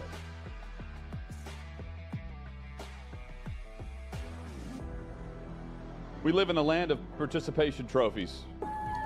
You gotta lean into the turns. You really gotta lean into the turns. When Leah Thomas walked in that first day, it got silent, and every girl was uncomfortable. Very difficult to go back-to-back years in the NFL with the #1 overall pick. I just think the way Anthony Bass handled this was so sloppy. Oh, I think it's perfect. And what he reposted and then how he did it. He bent the knee and bowed. He was going to catch the ceremonial first pitch. I've been out of LA long enough to have forgotten that libs, no matter how ridiculous the scenario, are gonna live. Another week of inflation, another week with Biden with COVID, and another set of losers to crown. People don't watch the WNBA on TV, in person, on a plane, on a train, on a bus, or on purpose. The scary thing, Tommy, is in the history of this government, I've never seen them give anything back that they've taken. Oh no, they never do. And they won't. When you're behind closed doors, when you're talking to plant managers, when you're having meetings, when you're with the team, was there an acknowledgement of any of this, an acknowledgement of the situation, the boycott, and then the doubling down about moving away from the fratty image? We've seen coaches throw water bottles. We've seen coaches act like idiots. We've seen coaches slap other coaches. But I think if you're involved in carjacking, you're inherently a rotten human being. The level of stupid that sometimes gets on our YouTube chat just gives me a headache. You're born a male, play with males. You're born a female, play with females. Don't at me about it, people. I'm pissed off about this. I never did it before in my life, but Trump is being cheated. The American people are being cheated. We, ladies and gentlemen, are being cheated. I believe this person is the greatest player anybody alive will ever see. How can you hate Derek Jeter? A guy's on-base percentage tells me his batting eye, and a guy's slugging percentage tells me if he's a threat. That's the kind of guy that throws a no-hitter, that effectively wild guy.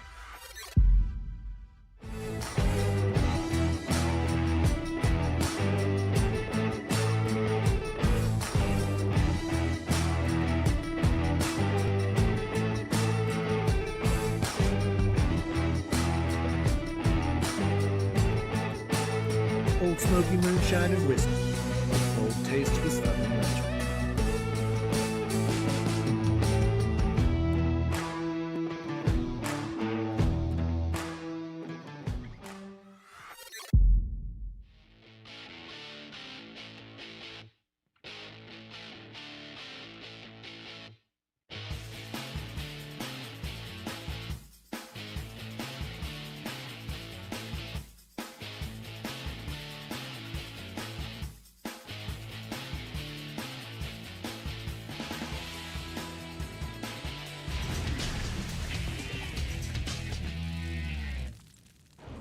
Coming up in an hour, Billy Lucci will join us from TexAgs.com. We'll talk Johnny football and the godfather of the Aggies. Absolutely. That's his new nickname. Yeah, he is the Don. He is Johnny Manziel's keeper. John Football's keeper, Billy Lucci, will join us later. Primary complaint in 20 minutes. Right now, we say hello to Outkick founder and president. Clay Travis joins us. Clay, the book tour continues, does it not? Yeah, I'm down in Tampa. We are on the way to the book tour right now. It's another signing in about 45 minutes or so, and then I've got one tomorrow in Nashville at the Books A Million. I had to change that time because my seventh grader has his first tackle football game for seventh grade season. Awesome. Tomorrow, so I want to make sure that I'm there for that game. So I got Tampa today, and Nashville tomorrow, and then I'm in Milwaukee and New York City next week, and then hopefully I'll be back home for a little while. That's awesome, Clay. You and good luck to your son in his first tackle football game. You were able to see my NFL of college football plan that we laid out yesterday. Story up at Outkick.com about it right now. Obviously, a long way off if this were to happen. But what do you think about what it would possibly look like if college football completely replicated the NFL with how they went about their business?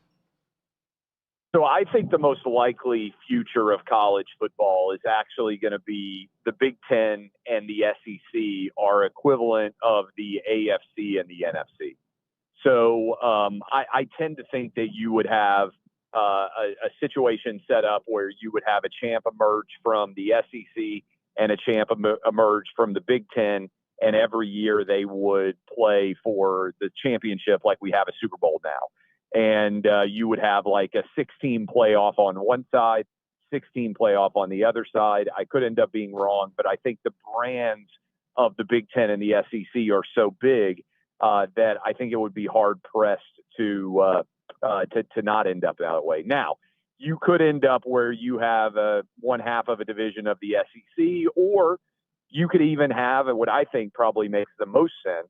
I saw your mock-up, and I think it's interesting, but I would suggest that you just kind of create an NFL division model like they did in the NFL. And obviously in the NFL, they have 8 divisions of 4 teams. I think you could have, 8 divisions of 6 teams or something like that. That could make a lot of sense depending on what the total number of teams ended up being. But I think that's where we're headed, right? Where there's basically, for lack of a better way of describing it, a super major league. And that would be the Big Ten and the SEC. And if you're not in either of those conferences, then you aren't able to compete for the highest echelon of a championship. Clay, where are we headed with this Tuohy family versus Michael Oher showdown that we're seeing, where he's claiming that the blind side was a lie? He was tricked into signing into a conservatorship, and they've been making money off of him all these years. Tuohy family's come back and said that's not true. What do you make of this crazy story? I think the math is sometimes you have legal disputes, and you look at it and you say, boy, that's going to be really complicated. Like everything involving Donald Trump right now is super complicated. You almost have to be an advanced criminal civil procedural expert to even be able to analyze much of what's going on. Sometimes legal issues aren't that complicated. So to me, the question is just, okay, how much did the Tuohy family make off the movie The Blind Side? There is going to be a record of that. They were paid by the movie studio that made the movie. And the math and the accounting on this should be super easy. If, as the Tuohy family claims, everybody, the two kids, their biological kids, mom, dad, and Michael Oher, if they all got an even share of the movie The Blind Side, whatever those dollars are, it was split 5 ways. That seems relatively fair to me. The Tuohy seem to be arguing that the amount of money that is out there to be made off of The Blind Side from the contract that they signed is actually not that substantial.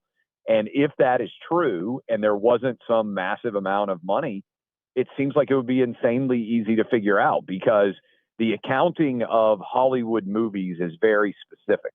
So whatever those studios paid to the Tuohy family, there'll be a record of it, and it should be easily able to be determined. This feels like something that could be resolved in like 10 minutes. If you had a decent accountant just look at the books, and or you just got a notarized letter from the movie studio saying, hey, this is the total amount that we paid as a result of royalties owed for Life Stories over this movie. And I find it hard to believe that there was tens of millions of dollars made from this movie, because that would seem that would be a lot more money than typically I think people would be paid for their life story. Clay Travis with us. Clay, the other thing, I'm adopted. I was adopted shortly after birth, not at 18 or assumed to be 18 is whenever Oher is saying he felt tricked into signing this conservatorship.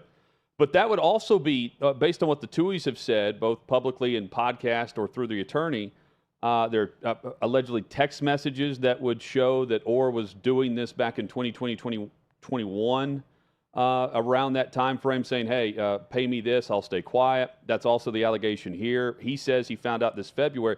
That would also be fairly easy to prove if you just screenshot something and verify where it came from.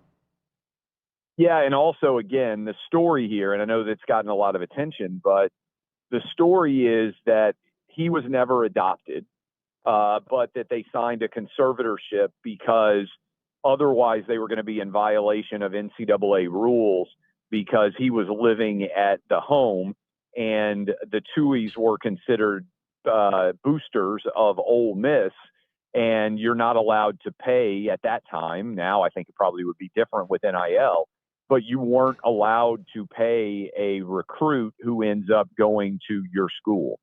And so that would have been when you're a booster, and that would have been an issue. And then the other aspect of this story, at least publicly that's out there, is the report that the Tuohys are very, very wealthy. Now, I don't know whether this is true or not, but the report is that they don't really need money. In other words, they didn't look to The Blind Side as some opportunity to make a lot of money, because they're already worth a couple of $100 million based on businesses that they already owed. And that was supposedly one reason they were taking in Michael Oher and having him there as a part of their family, was because they had the resources to be able to do so. So again, I don't know the full story there, but it doesn't feel very complicated. It feels like something where the truth will come out very quickly, and it shouldn't take that long to be resolved.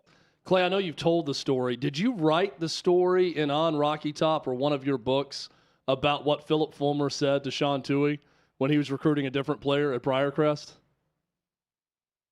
I don't even remember. I might well have.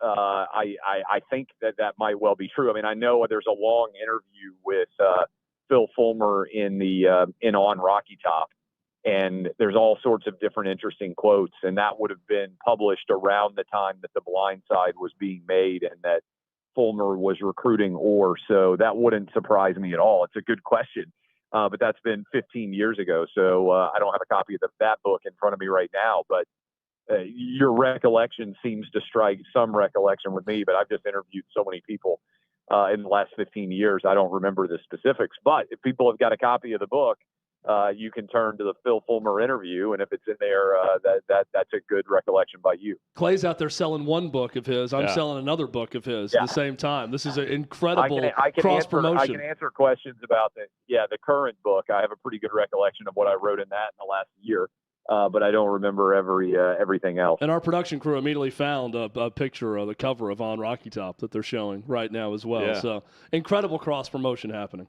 Clay, read that book to hear that story. It's what incredible. does the Sage Steele Disney ESPN settlement mean for how ESPN will treat / allow, not allow comments made by all employees on air, off air moving forward? Yeah, so I mean, my perspective on this has been pretty consistent for a long time. I think as long as you are not at work, you should be able to have any opinion that you want under the sun, and you should be able to share that. Like, I don't see how this is remotely controversial. And what I mean by that is, regardless of what your politics are, it's one thing if at work you are saying things and it's distracting or making it more difficult for people to do their job. But Sage Steele, to me, has a right to have an opinion about whether everybody should be required to get the COVID shot to work at ESPN. Just like somebody would have the opinion, hey, everybody needs to get it. I think she has the right to say, hey, I don't think it makes sense for me, and I don't think it makes sense for Disney. And so I think she's been fighting, and Bobby Barack wrote a good piece about it at Outkick that I saw Sage shared. But Sage has been fighting to say, look, I think it's important to be able to have whatever opinion you want outside of work. I think there's a difference, and I've made this argument for a long time. But you know, if back when they fired Curt Schilling for his opinion on transgender bathroom-related issues, if he had been on back in the day, if he had been on their Baseball Tonight episode, and they had tossed it to Curt Schilling and said, boy, can you believe that the Red Sox decided to pull their starting pitcher when they did, and then they brought in a relief pitcher and he gave up 6 runs and they lost the game? Is that the right or wrong decision in your opinion, Curt, as it pertains to the manager's choice? And if Curt had said, well, I'll get to that in a little bit, but first let me talk about transgender bathroom-related issues, I would say, I think it's fair for ESPN to discipline and or fire someone, because most people sit down to watch a baseball highlight show and hear a baseball analyst analyze baseball. They didn't sit down to hear what Curt Schilling's opinion is on transgender-related issues. But if Curt Schilling is out and about and wants to share his personal opinion on a transgender sports-related issue or beyond, I think he should have the right to do that outside of work. And that should be, by the way, whether the opinion is, hey, it's heroic for a dude to pretend to be a chick and win a women's championship. I disagree with that, but I think you should be able to have that opinion, and I think you should be able to have the opinion that it's ridiculous to do. So to me, those are not difficult propositions. I think one of the worst things that's happened with social media in general, I would say, is we've created this world where every employer has to have an opinion on every employee's out of work opinion. Now, it's different if you're at work and you're making the situation worse. But the analogy I've always made is, hey, if you're a UPS driver and you want to pull in your truck and park at UPS and you have a political bumper sticker, whether it's you're fired up about abortion in some way or you're fired up about who's running for president, that's fine. But I don't want that bumper sticker on the UPS truck or the FedEx truck. I think that's reasonable. We got to let people have private lives and personal opinions in those private lives that can sometimes be public. And not be of the opinion that you can't have an opinion and you should get fired. So I think Sage is in the right. I give her credit. Clay, how big is it that Messi is coming to your hometown of Nashville in the Leagues Cup Championship? I think it's very cool. I mean, that game's on Saturday, right? Yeah, Saturday at 8 o'clock Central. I'm not sure what the Travis family schedule is, but I will tell you I've never thought about trying to go watch an MLS game in Nashville before. And when I saw that Messi was coming to Nashville, I thought, hey, maybe that's something I could take the boys to. They might be interested in watching that. Mom is in charge of the Travis family weekend schedule, so I have no idea what games the boys have or what activities we have on the clock. But if we're free on Saturday night, I know we're actually going to the rodeo on Friday night, which I've never been to before, which I think is going to be pretty cool. But I don't know what the Saturday night family festivities are. How lazy have you gotten? Final minute here. How lazy have you gotten signing your name over this tour? I've had the same signature for a long time. I do clay where you can read every letter, and then I do a big T and a line, and I just put a dot above it to represent the Travis last name. So I'm fast. We had hundreds of people last night in Houston. I'm now sitting outside the Tampa Books A Million. It's kind of awkward. You know, you're going to walk in. There could be a lot of people there. Or, you know, I've talked about this 17 years ago. I walked in and there was not one person there. So, you know, so far all the signings have been well attended, whether it's Cleveland, you know, New Jersey, the Salt Lake City, all those places so far.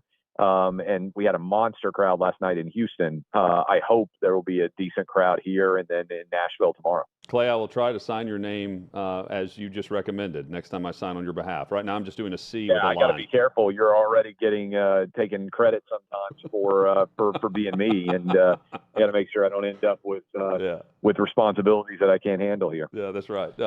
We've got the checks that have not been signed, so don't worry about that. It's just the book. Yeah. Clay, always great, man. Keep up the great tour, and hopefully we'll catch up with you soon here in Nashville. Yeah, can't wait to get back home. Appreciate y'all. Thanks a lot. College football just around the corner too. Cannot wait. Clay Travis there. Coming up, primary complaints. We are locked and loaded for that. And a bit later in the show, Billy Lucci talks all things Johnny Manziel, Johnny football. He's with TexAgs.com. Or coming up, Hot Mike with Hutton and Withrow rolls on.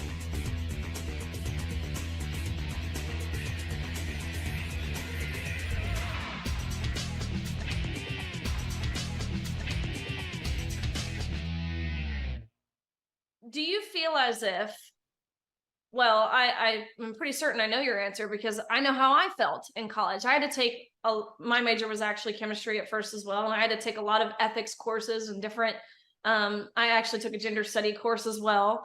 And I felt like I had to tailor my papers a certain way to get a good grade. And what I'm noticing is across the country, that's the consensus. Even in the South, like where I went, University of Kentucky, we felt this way.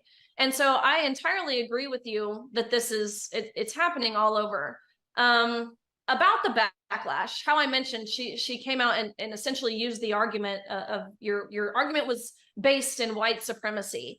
Have you gotten a lot of backlash, or do you just kind of get the name calling, such as being called a racist for saying freedom of speech should exist? Isn't that crazy to be called a racist? Calling out being suppressed in school. It's so weird to see where people's heads are at. But yeah, there has been a lot of backlash, a lot of name calling, obviously. And the death threats or the, I'm going to show up at your house. I'm like, okay, please do. Yeah. Wow. Like, it's just a lot of that. And like, I haven't had a ton of questioning of what I'm saying because they actually have no objection to what I'm saying. They're just like, you're transphobic. And I'm like, okay, but you have no real argument. That says a lot more about you than me. And it says that my argument is real and I actually am saying the truth and you can't even argue against that. So you're just going to call me a name. And I love that you can acknowledge that, because this cancel culture that we live in, they want you to think you'll be canceled. They want you to be scared of the name calling. But that really is all it is. And it speaks more to their insecurities than it does to yours. I saw people on TikTok, Olivia. I saw people coming for your eyebrows. Is that what they're going to resort to? And you're right. It's because they can't dissuade from your argument, which is actually really powerful. And it should boost your confidence. I think when people can look at a situation and take the negative, such as the backlash you're getting, which does suck.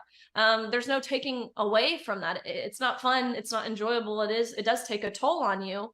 But if you can take that backlash you're getting and ultimately use it to fuel your argument, I wish more people had that same perspective that you have. But what about the positive? Have you received a lot of good feedback? Have you had a lot of doors being open for you?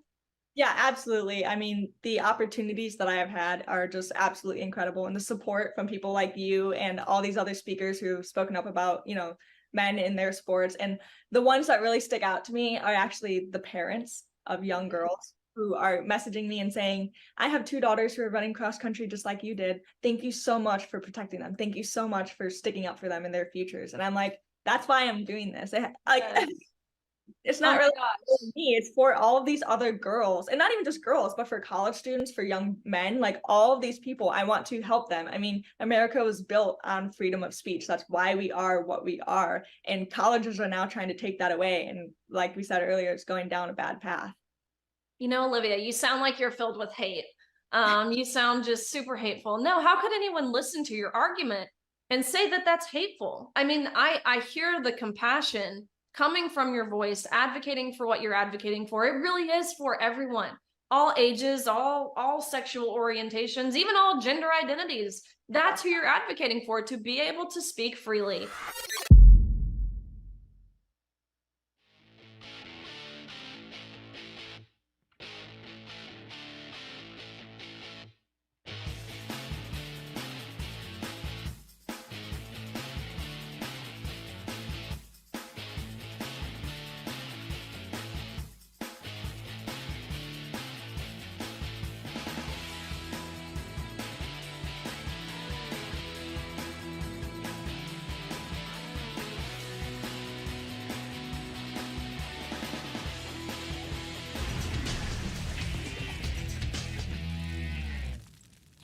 Primary complaint coming up in a couple of minutes. Hot Mike with Hutton and Withrow rolls on across the Outkick Network, live from 6th and Peabody with Yeehaw Beer and Old Smoky Moonshine. Show is flying by, Hutton. Billy Lucci will join us in about 40 minutes. Always great to catch up with him. Talk Texas A&M and Johnny Manziel. Godfather of the Ags, Billy Lucci. John Football's keeper, Billy Lucci. The Don of a the man Aggies. of many, many titles and many talents. 12th man Don. 12th man. Don of the 12th man.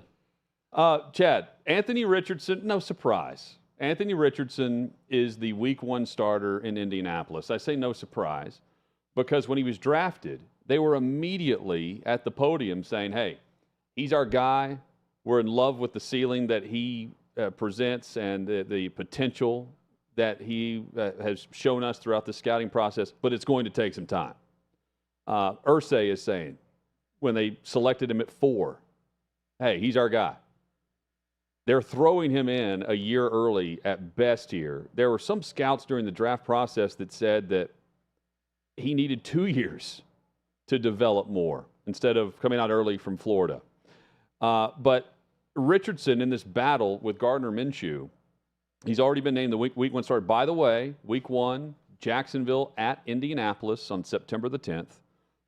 Richardson said he was, quote, shocked and thankful when he was told that he was the QB1. Honestly, shocked. I've been grinding, putting in the work to get the title, but it's not really all about the title. I'm just trying to make sure I'm ready for the team. Despite being labeled as QB1, I've still got other guys in the room helping me to get to that standard. I'm forever thankful to them. I appreciate them, and I'm glad I did it. I'm glad I did get the nod and have the trust of everybody in the building. I love that response. He feels like he's had to earn it, and he still feels like he must earn it. But just keep this in mind. Like the organization, when they selected him, when they're throwing a parade for their new franchise quarterback the day after the presser, even the hour after the first round ends, they're even saying, hey, this is going to be bad before it's good. This is going to be progression, and the progression begins week 1. I'm shocked by the amount of people who truly bought their line about Gardner Minshew being the starter. There were a lot of people covering the Colts that really believed that to be the case. I never expected Minshew to be the starter.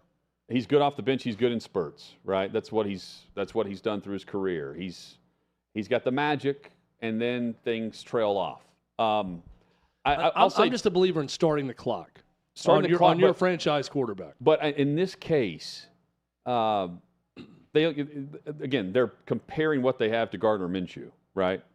If Matt Ryan's still there for a year and they end up with the 4th overall pick, Matt Ryan's probably the starter. Again, I'm just comparing quarterbacks here, veteran quarterbacks. Do you believe that you can have a 1 step forward, 2 steps back with the mental aspect of the game when a guy gets knocked around? Right now, Jonathan Taylor's he's discontent. He's on PUP. Their backup, Zach Moss, broke his arm So he's out for 6 or 7 weeks. They don't have a run game behind the rookie. Offensive line wasn't good last year. I mean, I think the average football fan for the NFL can name 1, maybe 2 wide receivers on this team. And you have to go down a list before you even start thinking about the Colts offense. So this is not going to be pretty. And Shane Steichen is the new head coach. They're getting the clock rolling on him too. And the clock is rolling as well on Chris Ballard, the GM. I think if there's some extreme physical risk for whatever reason, no offensive line help at all, then maybe you consider, sitting him for a while or bringing him in when the offensive line gets better or whatever you want to do. But if not, yeah. Well, you draft him at 4. You draft him at 4. But again, if you draft your franchise quarterback, and the idea is he's going to be the franchise quarterback, if he is mentally shook by not performing well in his rookie year, you drafted the wrong guy. I've long been a believer in if it's the right person. Peyton Manning sucked as a rookie for the Colts. He got sacked constantly. He threw a bunch of interceptions. The team was terrible. Did that mentally break Peyton Manning? Of course not. And he became a Hall of Famer. He was the guy. If you have the guy, you're going to find out. If they mentally fold because they're shaken, because they don't perform well as a rookie, or things aren't all going their way, then you don't have the guy anyway. So that's a good way to find out quicker whether or not you have the guy. I've long been a believer in not coddling the quarterback, throwing them to the fire. They're adults. By the time you draft them, start the clock on these guys. Start to figure it out. That's not to say pitch them aside if they perform poorly behind a bad offensive line in their rookie year. But let's figure it out. And that's the Colts are saying. I applaud them for doing that. Let's figure it out. Well, and the ground to stand on is we drafted him at 4. Meanwhile, Levis is a second-round pick. The luxury of just saying, well, it's a second-round quarterback, not a top 10 quarterback. Well, you don't draft in the second round to start a guy immediately. So, no, again, and I'm talking top 5, top 10 pick material, right? If it's a mid-round pick, even and you've got a veteran guy on the roster, okay, let that guy start the season as a starter. If he does well, he can finish. If not, maybe mid-season. But even Justin Fields and Mac Jones are immediately started. They're, outside of the top 10 there. And they didn't have a great option ahead of them. Right. So that's part of it. If you draft a guy and you think he's more of a project that will be in his second year of the starter, but we got a good veteran option now, then I'm okay starting them. But Gardner Minshew, no. Anthony Richardson should be the starter, and I'm glad that he is. Chad, the Raiders general manager is signing autographs at camp, and he's telling fans that he has no problem with Josh Jacobs, the $11 to $12 million contract, that they're going to get it done. Josh Jacobs, if he can get this done, that's fine, because that's Saquon Barkley-esque, right? And Barkley's doing it on a 1-year contract. But right now, the 1-year tag is on Josh Jacobs. And knowing that Dalvin Cook just signed for what could be with incentives, $8 million. Ezekiel Elliott is now in New England, and he signed for, 6 on a 1-year contract. You take the 10.1 if that's all you have available for you, because the other contracts are not going to be anything for leverage on your behalf, and you're losing out on a fully guaranteed $10 million, regardless of the stance you're taking on a long-term deal. Again, general manager speaking to fans saying this is different than whatever's going on behind the scenes. And he, like Jonathan Taylor, are the two that everyone's watching to see what happens at the position for their teams. He means a lot. Think about Jimmy G and where he's won. He's won a lot as the starting quarterback. He's also had a run game behind him. He's had options. Same thing in Indianapolis where they're starting a rookie quarterback. I think you got to take what you can get. It sounds awful. Yeah, especially at this time. There is – I get the prideful part of it.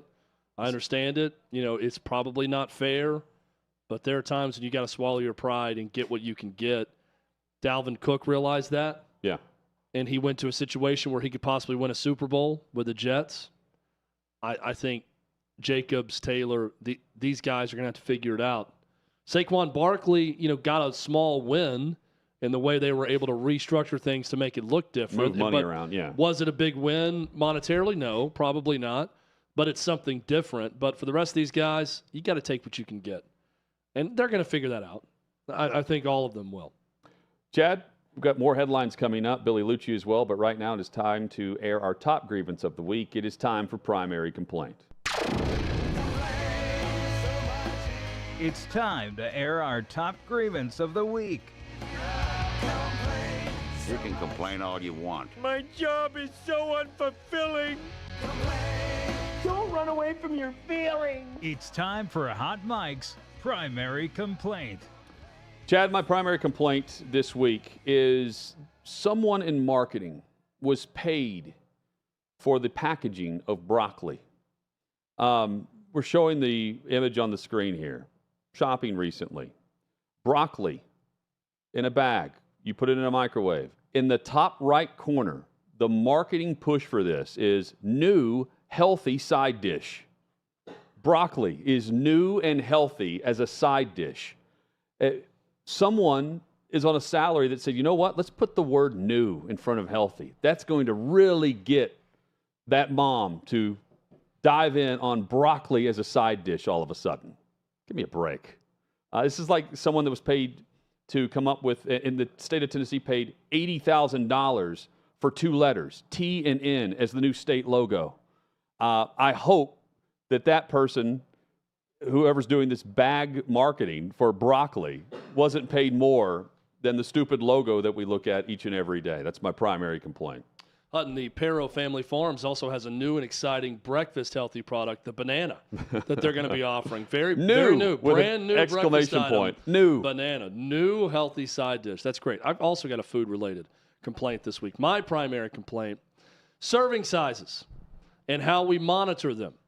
Crumble cookie, big topic on the show last week. I had way too many of them, and I had different portions of them. What I don't like is when I look at a serving size. If you give me a big cookie, okay, I'm right now making, for those listening, like you're catching a football. I'm making the size of the cookie for everyone to see. This is not too much mass to be able to calculate how many calories is in this mass of cookie. So when you give me a serving size, it should be the size of the thing that I'm eating. Now, I understand a pizza, they're going to give you serving sizes in fourths, let's say, right? Because they're thinking you're not going to eat the whole pizza. Well, they don't know me because I'm going to eat the whole pizza, so I may need it in the full serving size. But for a cookie, I don't need the serving size to be half the cookie. I don't need it to be a fourth of the cookie. I need to know the calorie count in the entire cookie. And I looked up the calorie count in the entire cookie. It was not good for me. Let me be clear on that. Not good at all. I had an iced coffee today from a gas station. On the back of it had calories. I think it was 85. Guess what the serving size was? 1 container of the coffee. Perfect. Not a half of it, not a fourth. I didn't have to do math to figure out how many calories. It was 1 container, and the serving size was the container of coffee. This is not difficult to figure out. Serving sizes do not need to be divided up. The serving size is the thing in front of me. So if you are a crumble cookie, if you're an iced coffee, heck, if you're even a pizza and you like to eat full pizzas like me, any of it, just give me the calorie count of the thing that I'm eating and not in serving sizes. Thank you. This is a message to the Food and Drug Administration. I am with you on this. And the FDA, so like the pizza thing makes sense. Like the serving size is what someone would typically eat from a whole pizza. Yeah, I mean, right? I get that part. But like the cookie, again, they don't know me, but yeah. A serving, this is straight from their website. A serving size is the amount of food customarily consumed in one sitting for that food. How do they know that? Because it can change. It's like if you eat a bag of popcorn, and it's like serving size. It's like, what, 8 or 9? Well, look, like a bag like of no one's eating that. Something meant to be shared. Like a cookie's not meant to be shared. Like if it's a bag of chips, right? Okay, serving size is 5 in a bag or 4, whatever. Fine. No one's eating just 4 or 5, though. That's not the typical consumption, is my point. But a small bag is to be consumed by one person. Right, which is more than 4 or 5 chips. So that serving size should be, this is the calories in the bag. But it should equal whatever's in the large bag, and it doesn't. It's always less. No, I'm like, it definitely doesn't do that. Yeah, and how do they know that the custom for the average American is 5 chips of a bag of Frito-Lays?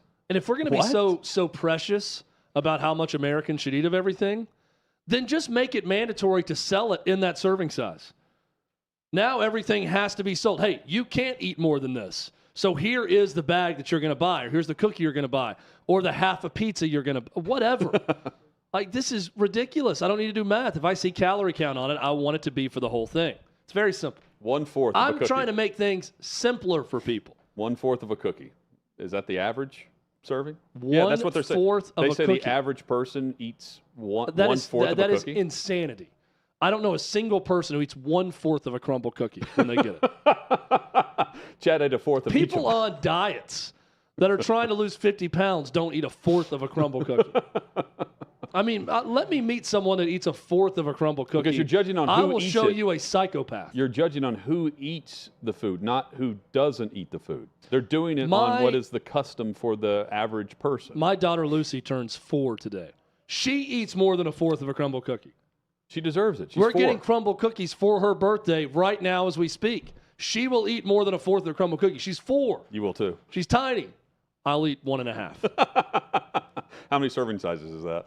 11? I don't know. I'm not a mathematician. Oh, coming up, Billy Lucci will join us in hour number 3. Final hour straight ahead. Billy Headlines Lucci would agree include with me. another lawsuit for Northwestern. That's next on Hot Mic with Honey Withrow.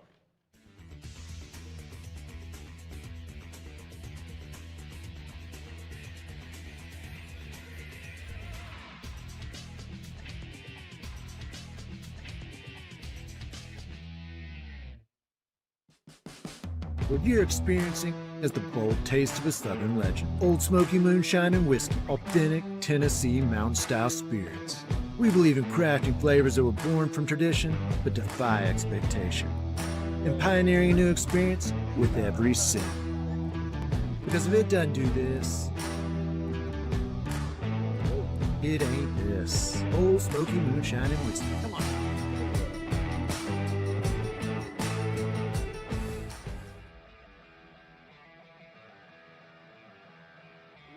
Welcome into Outkick the Show. I am Clay Travis, your fearless leader. I am going to continue to argue that sports is one of the great unifying forces in all of American life. ESPN is a sinking ship. Democrats are now the party of the white, woke college graduate.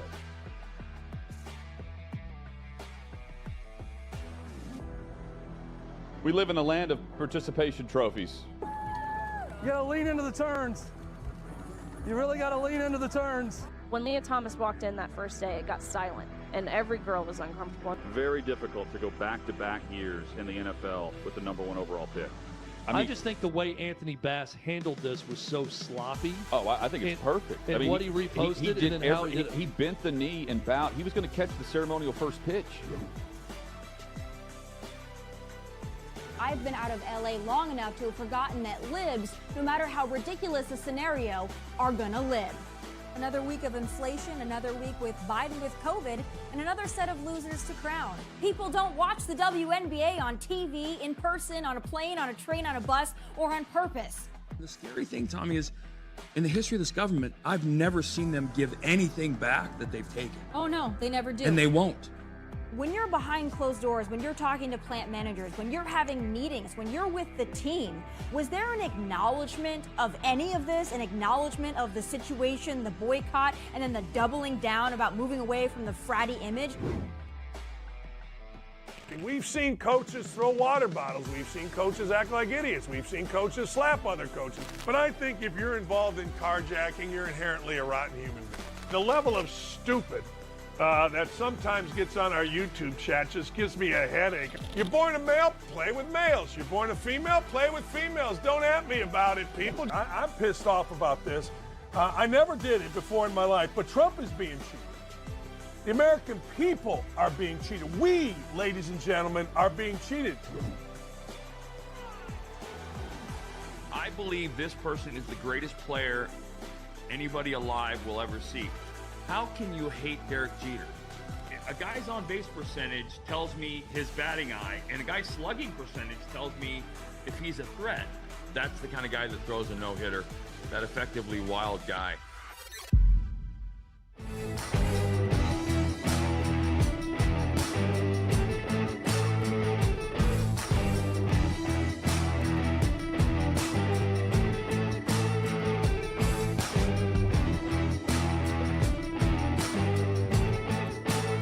Old Smoky Moonshine and Whiskey, a bold taste of a Southern legend.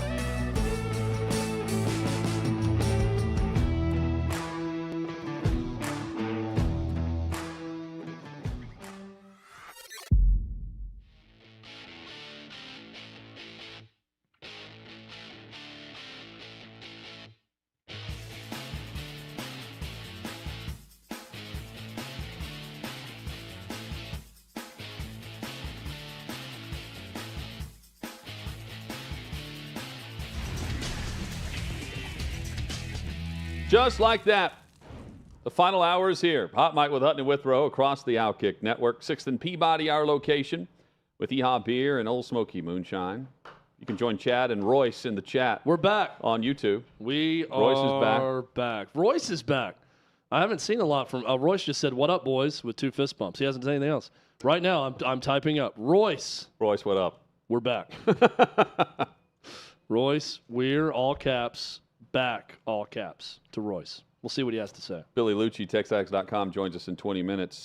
Chad, another lawsuit is back for Northwestern. Quickly before we get into the lawsuits, can I bring one thing up? Yeah. Current Twitter beef or X beef, I don't know what we're calling it now that's going on. Twitter. And I bet our crew can probably find this pretty quickly as I'm talking about it. Okay. There are a lot of tweets. Saturday Down South posted it and others of the picture of Vanderbilt's football stadium. Vanderbilt, for those unfamiliar, a school in the Southeastern Conference that has the second highest payout every year to member schools. Now, I give them credit. They're undergoing a $300 million renovation to their stadium. But somehow, throughout the course of college sports history, other schools have gone through big renovations and either found another home to play in during that time, or they have done it in different off seasons and combined it over 2, 3, 4 years to make it work where their stadium doesn't look like this that you're going to see right now while you're playing games in the SEC.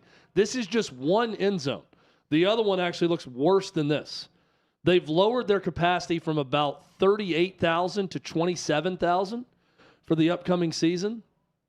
This is high school level BS by Vanderbilt. And I don't say that to knock the entire football program. I think Clark Lee's a good coach. We've had him on the show.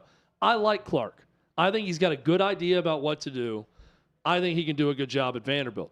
It's the administration at Vanderbilt who has long made jobs more difficult for their coaches. This is yet another example. And for all the Vandy fans that are coming after me, said, oh, well, you went to Tennessee and this, and you're just taking shots, and that's the only reason you're saying this. Tennessee is undergoing a $288 million renovation, and they're doing it over 4 or 5 years to Neyland Stadium. There will be no major interruptions during games in season. There's going to be no big issues. They're not taking out a bunch of seats. They're doing everything in the offseason. How are they doing this? Planning. It's called planning because you're in the SEC and you're supposed to be a major football conference. You don't have construction zones on each end zone during the season. And this is one defense I'm hearing from Vanderbilt fans. Well, Oregon State did it. Oregon State doesn't have a conference right now. If your comparison is Oregon State did it, you may need to find a new conference because they don't have one, probably for reasons like that.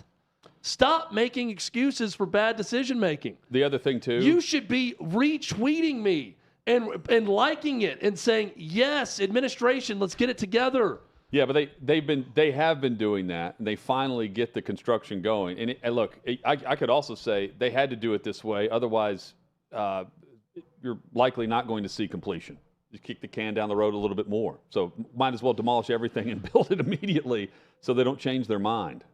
Well, I just think there's ways you can do it and speed up the process. I know it's not done in one off season. Yeah. But, I mean, what's 2 off seasons compared to what Vanderbilt football has been for years? What's an extra off season to make it happen to where you don't look like a joke? They look like an OVC program. Their stadium is comparable with OVC stadiums. It was before in some instances. It's definitely that now. Yeah.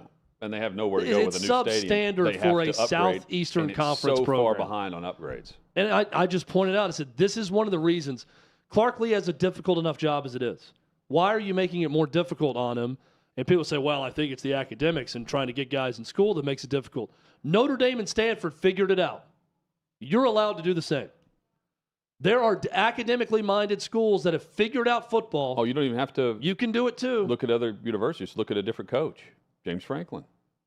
James Franklin won. Figured it out.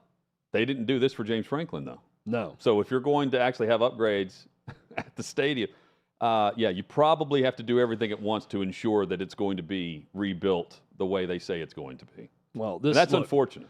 If you're a Vandy fan, my advice to you is you want more national people getting on board with this and criticizing things that make you look bad, not less.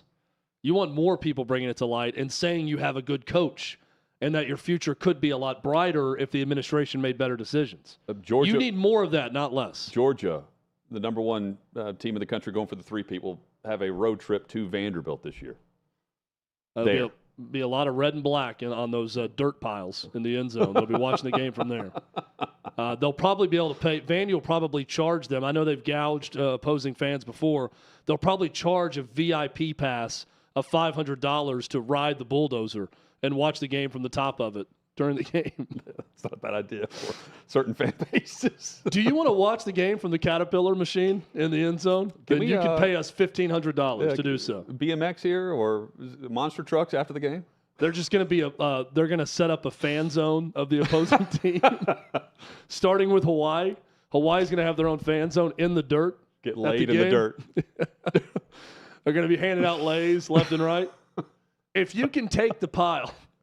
When I moved into my house in a new construction area in the neighborhood, for like 2 years, there was just a dirt pile, like sort of behind the house where they were going to build on the street eventually. And, if like friends came over on a Saturday night and we had been drinking, the goal was like you'd go take the pile. Sounds miserable. Like you just run up the pile. This is what fans should do at Vandy running games. the pile. I thought you were going to try to move the pile. No. I'm not like, was it Bo Jackson that did that? No, Herschel Walker. Yes. Every summer he would like dig a hole. His parents would make him dig it half the summer, then fill it in the other half for strength training. We didn't do that. We would just run up the pile. I think this should be a new Vandy experience. You run up the pile during the games, the dirt pile in the construction zone in the end zone. Break out some ATVs, maybe some golf carts. Well, look, a long, entertaining way to tell you. This is part of the problem. Like you should be irate about this, not defending it. If you're a Vandy fan, get mad. It's okay to get mad. You don't need to stay mad. It's okay to be accepting also of your place and where you are. All that. I'm not telling you to live unhappy, but there are certain things that should make you mad.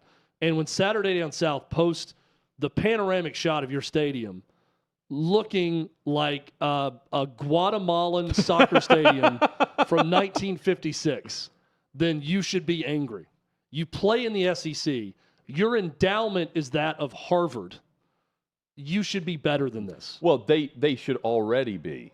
And I think that's the frustration from the fans. It's like we're finally doing this. We can't complain now because they're finally renovating an aged stadium to the max. Like it was so dilapidated. Like didn't the elevator or something to the press box get condemned at one point? Like it had to be repaired immediately. I mean again, it's been awful. That sounds right.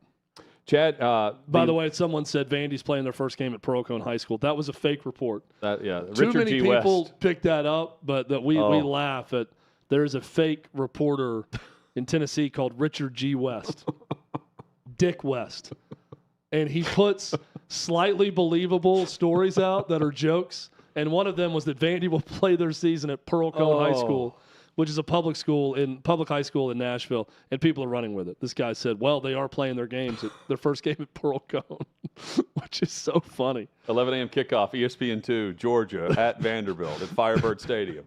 You are looking live. Brent Musburger is going to come out of retirement to call TV games again. Are there no guidelines from the SEC office in place? No.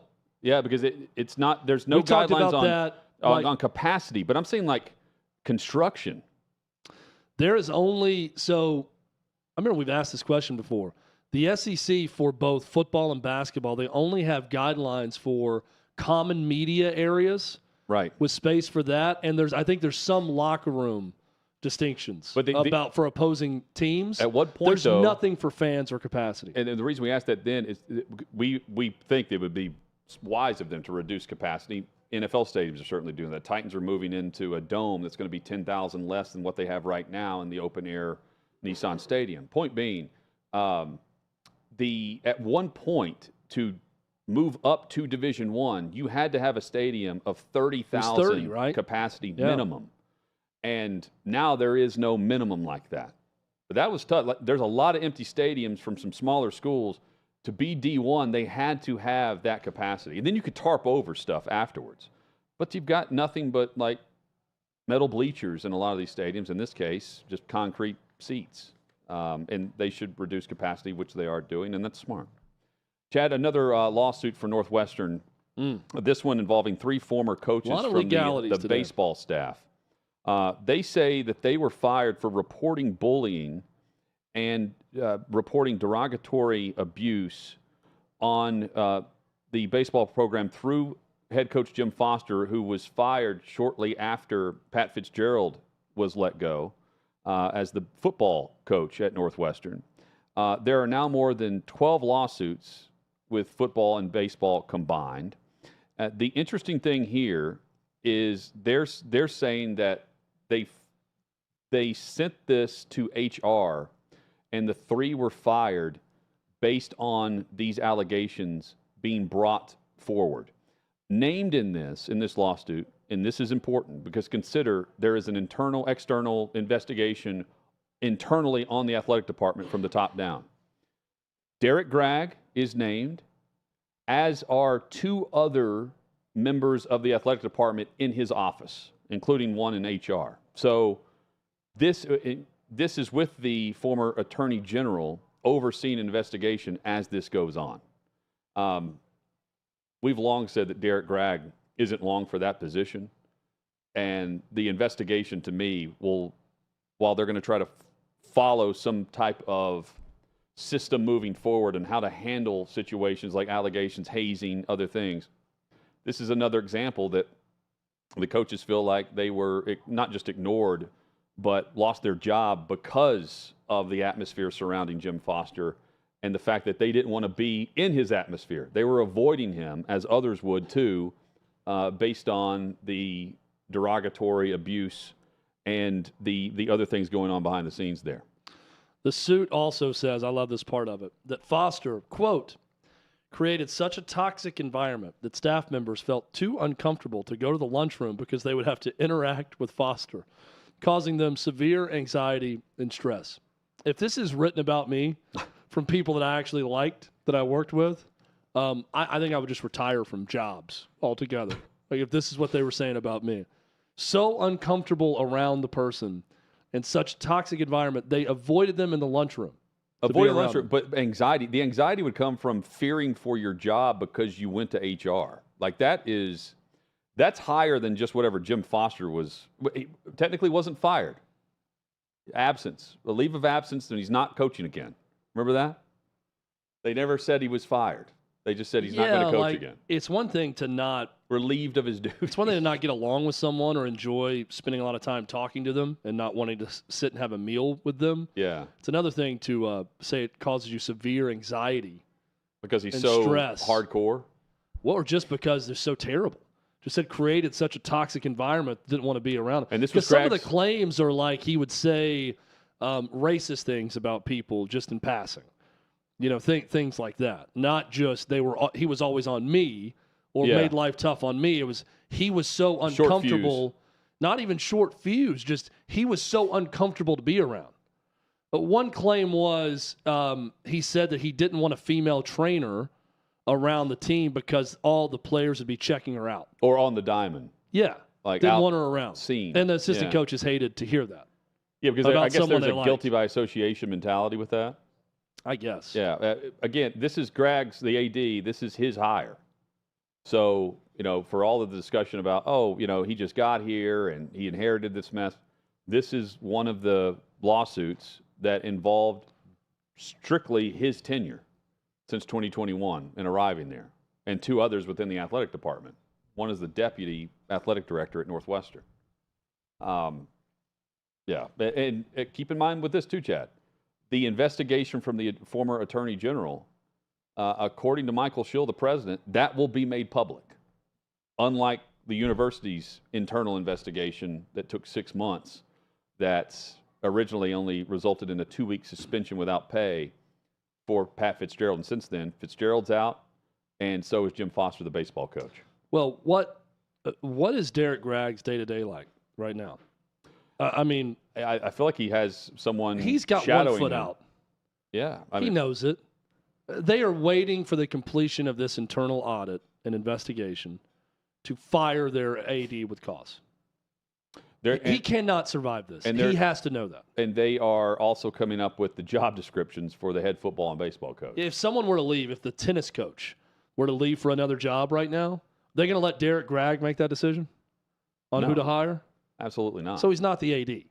It's just it's a weird spot for everyone. I guess Michael Schill would let him. Probably. I think Michael Schill would actually, if he could get off vacation, would come back and hire the tennis coach over him. Chet, we had a lot of reaction to Untold Johnny Football. And a part of that documentary on Netflix is Billy Lucci, who's about to join us. So many questions here. And as you well know, our audience may not. Billy knows Johnny Manziel about as well as anyone on the planet. Billy was a huge part of the documentary. So Yeah, if you've and seen he's the one of, documentary, you 4? saw Billy throughout it. What's your top question for him? How is Johnny right now? Yeah, me too. And do you sense there's still a problem his with thoughts him? in reaction to the Untold series after sitting down for it versus the finished product? Yeah. Because Manziel... The process of it also. Yeah. Were they with him multiple days? Was it a one-day shoot? How much did they ask? How much was cut based on what he told? Yeah. All of these questions. Plenty. Plus, there's plenty of questions about Peeling the upcoming the curtains season. back on this one. Plenty of questions about the upcoming season at A&M with Jimbo Fisher. We've got that and more straight ahead. Billy Lucci joins us on Hot Mic with Hutton Withrow across the Outkick Network.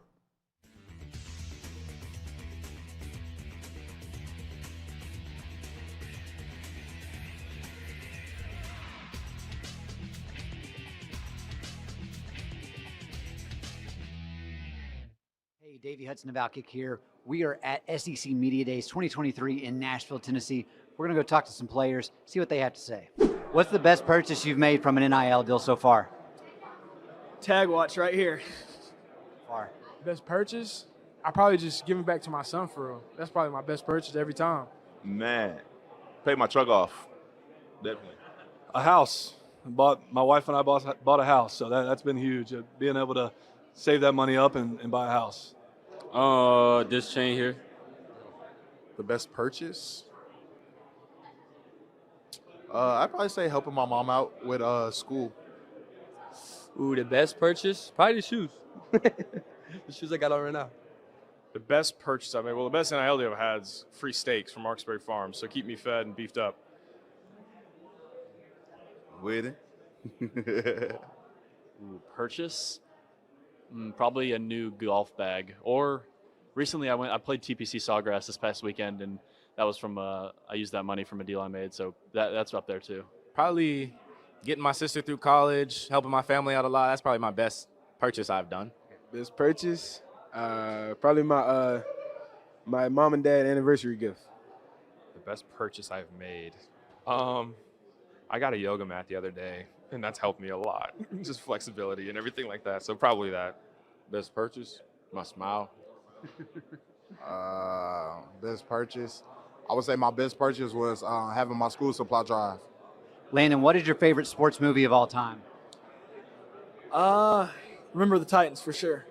Sport movie, I say Love and Basketball. That's my favorite. Got to be Remember the Titans for sure. Remember the Titans. I mean, it's top movie ever. Probably Longest Yard.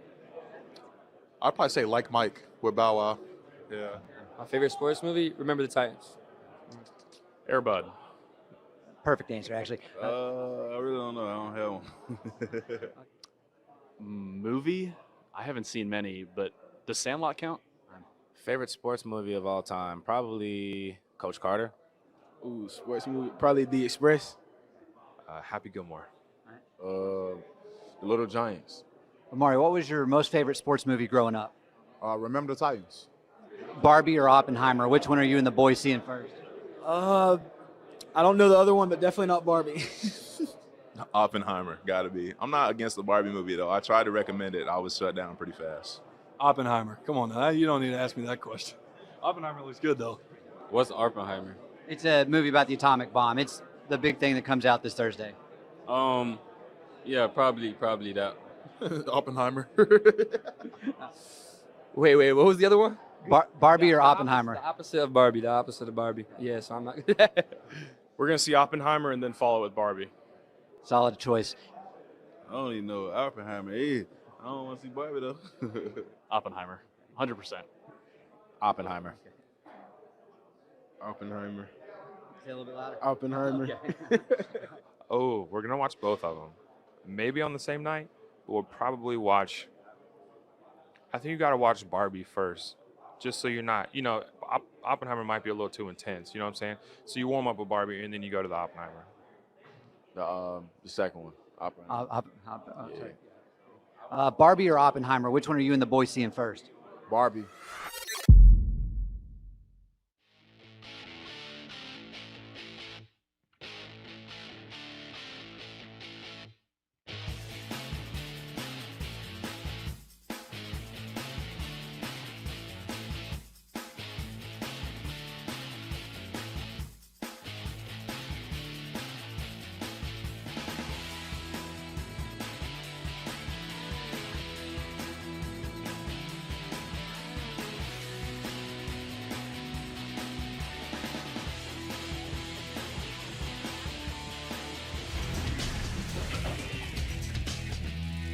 Sixth and Peabody, our location with EHOP Beer and Old Smoky Moonshine. Hot Mike with Hutton and Withrow rolls on. Billy Lucci from Texags joins us in a matter of minutes. Chad, what was Lane Kiffin saying at SEC Media Days? We know he certainly got on the soapbox about name, image, likeness in the transfer portal, but he's certainly benefiting from those rules, although he's not a big fan of said rules. So he was on with Marty and McGee. Okay. Right?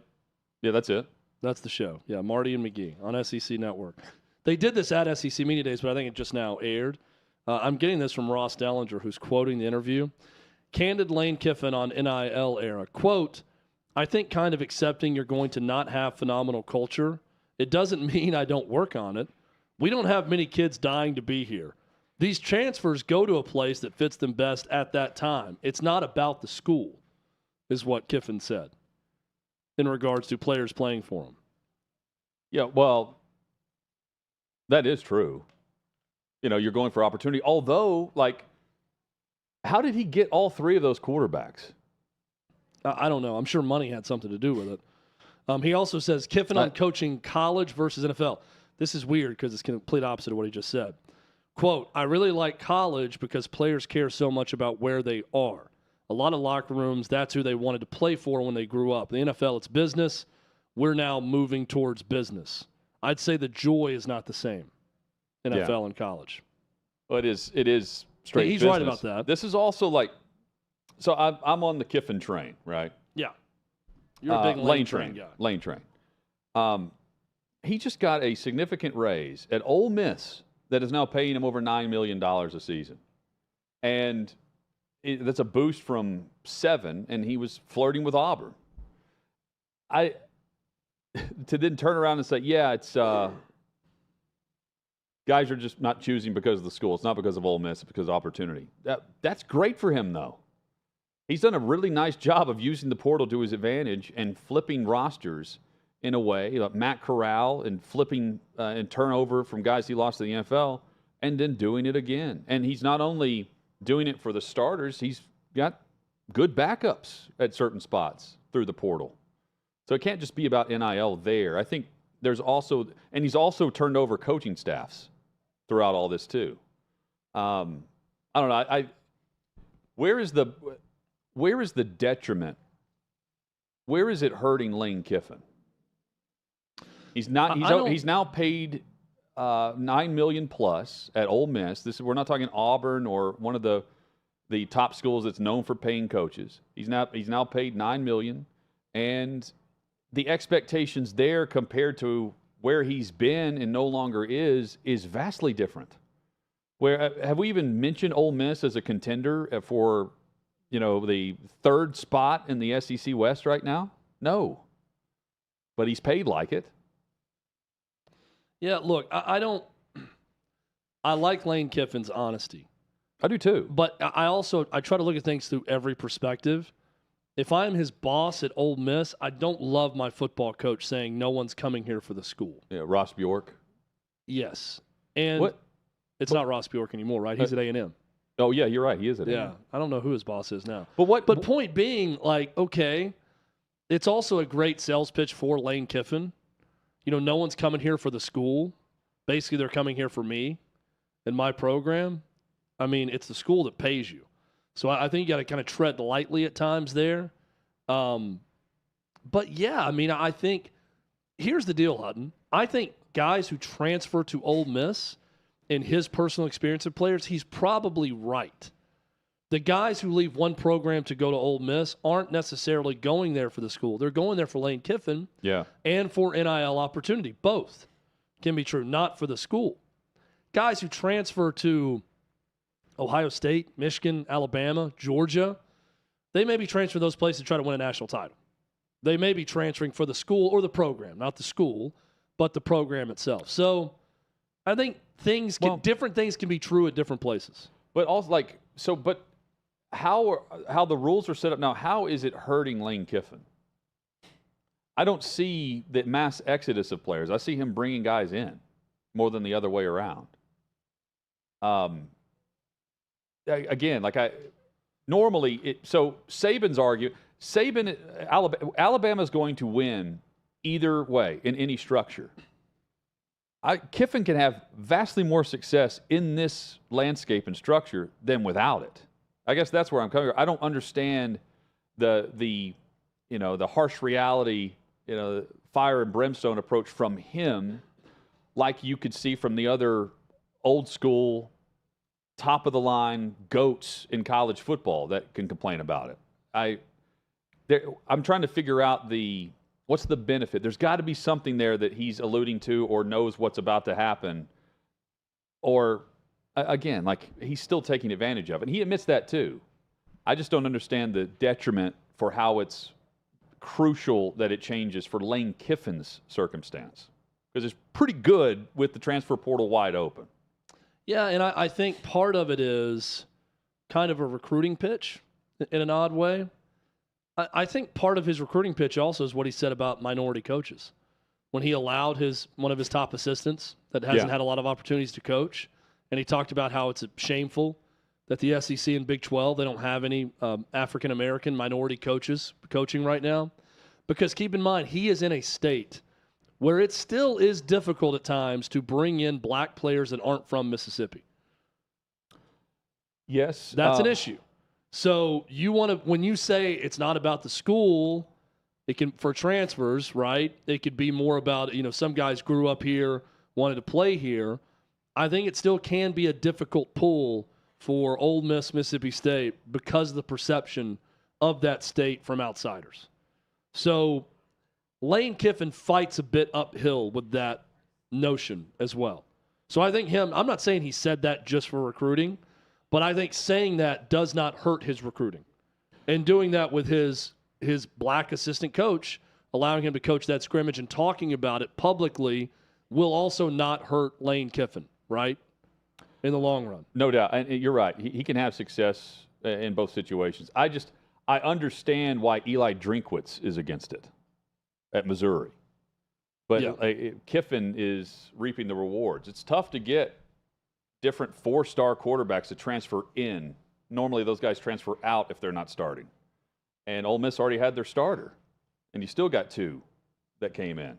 So, again, it's intriguing. Billy Lucci traveling in Dallas right now. He will join us at 4:40.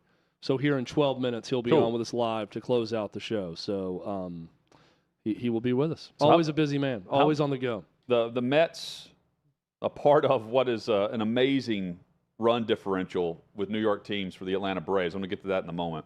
But the Mets continue to have stories pop up about the guys they've traded away with Scherzer and with Verlander. Verlander called a diva by a Met, according to the New York Post, as he was detached from his teammates while allegedly complaining about how the Mets analytics department didn't match up to that of the Astros. It's apparently ticked off Scherzer, among others. Well, Verlander's response to it was perfect. Do we have the tweet to show from Verlander on his response? If so, we need to show that because it is terrific what he came back and said. He said, I want to say that I have nothing but respect for the Mets organization. I enjoyed connecting with all of my teammates this season, new and old. It truly was a wonderful group of people. That being said, we all know the success of a team is made up of more than just the players on the field. Everyone's input is valuable. I'm sorry to hear that a staff member took offense to constructive criticism on how we can improve. Wishing nothing but best to the Mets moving forward. That is PR 101 and right he's there, back my friends. with the organization he was comparing it to. PR 101. I like my time there. He got paid very well. Like my time, love my teammates, past and present, even alluding to Max Scherzer and issues they may have had in Detroit together, but no issues there. And just calls out whoever he was calling out in the analytics department. I'm sorry that a staffer had a problem with me having a problem with what they were doing and the work they were doing. And him pointing out that the Astros do it better, which probably isn't a surprise. No. Given what the Astros have done recently, given what the Mets have done recently. So great job by Justin Verlander. Perfect response to criticism about him being a diva. But even the diva aspect of it, like, is that a big deal? We're talking about the Cy Young winner from a year ago. Like, he's coming over. You're paying him all this money. You're paying him to be Verlander.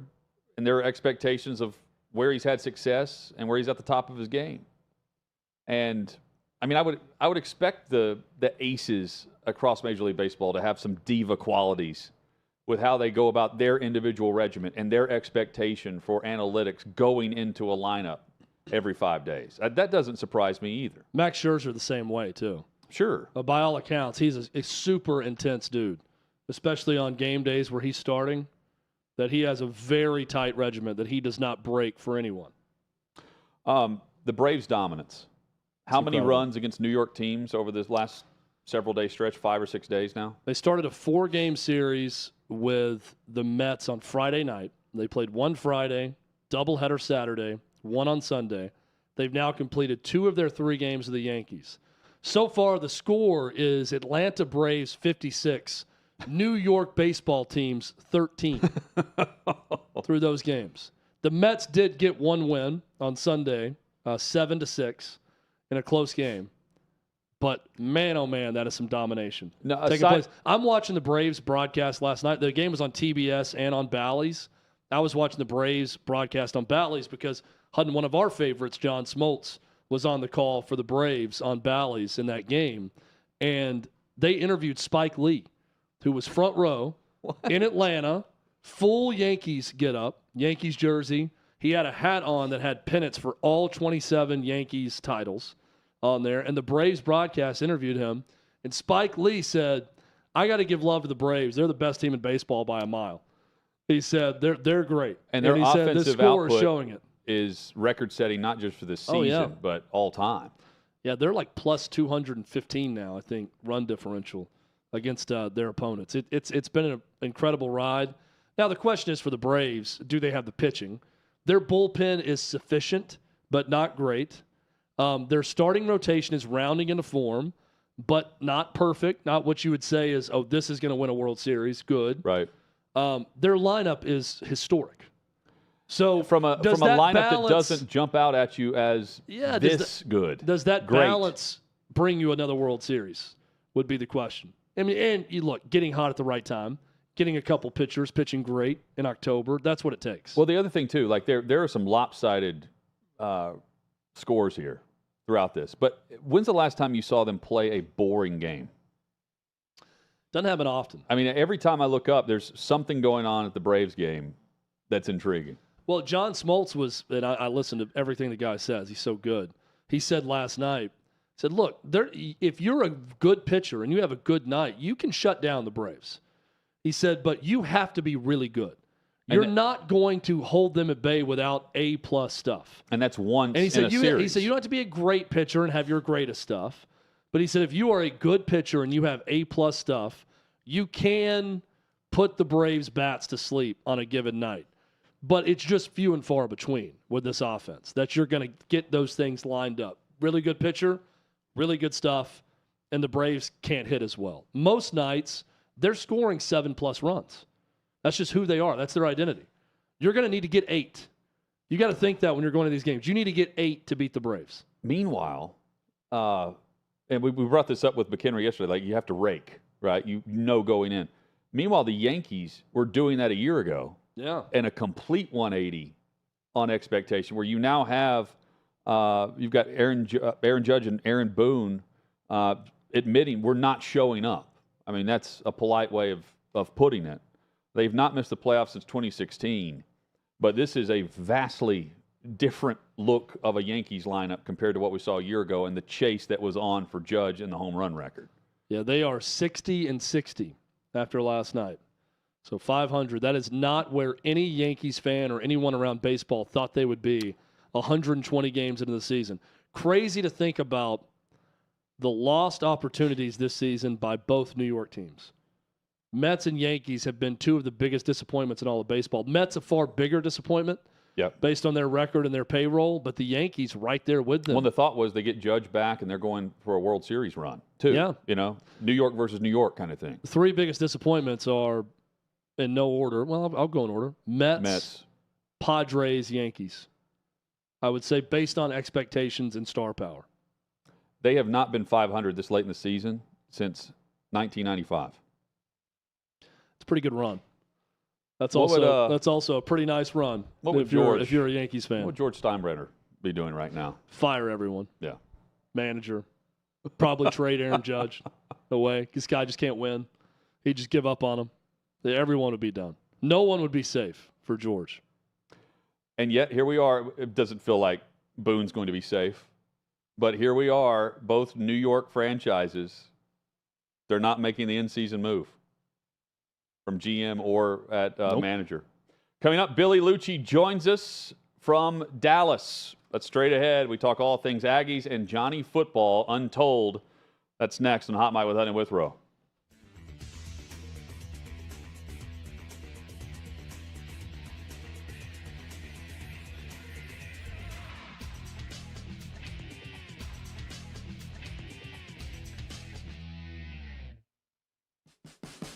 What you're experiencing is the bold taste of a Southern legend. Old Smoky Moonshine and Whiskey, authentic Tennessee mountain-style spirits.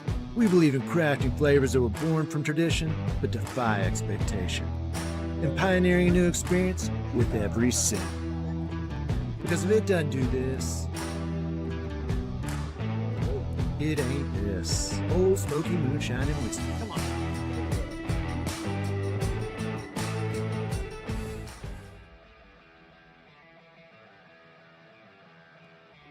Welcome into Outkick the Show. I am Clay Travis, your fearless leader. I am going to continue to argue that sports is one of the great unifying forces in all of American life.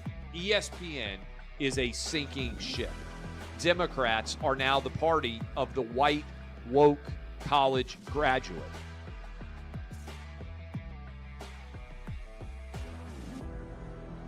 We live in a land of participation trophies. You gotta lean into the turns.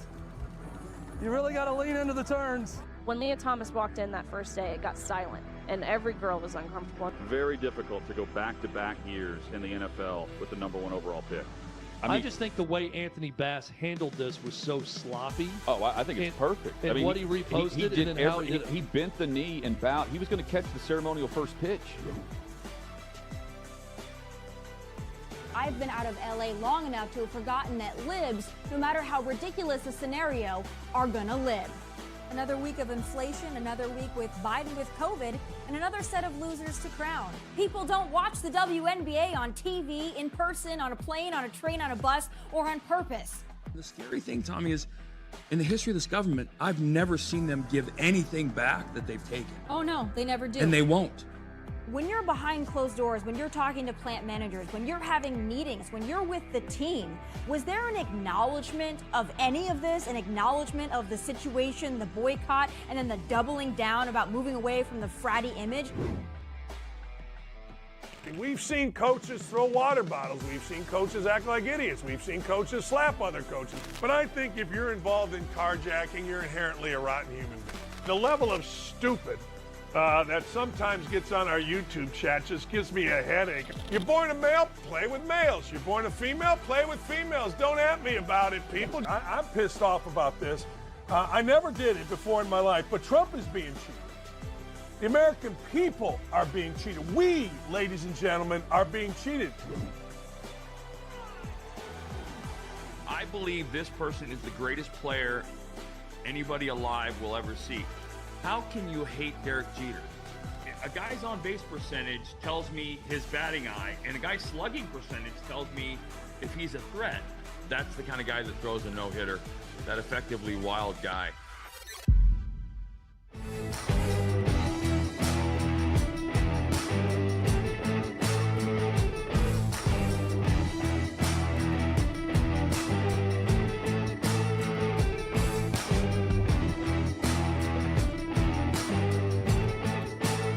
Old Smoky Moonshine and Whiskey. Bold taste of a Southern legend.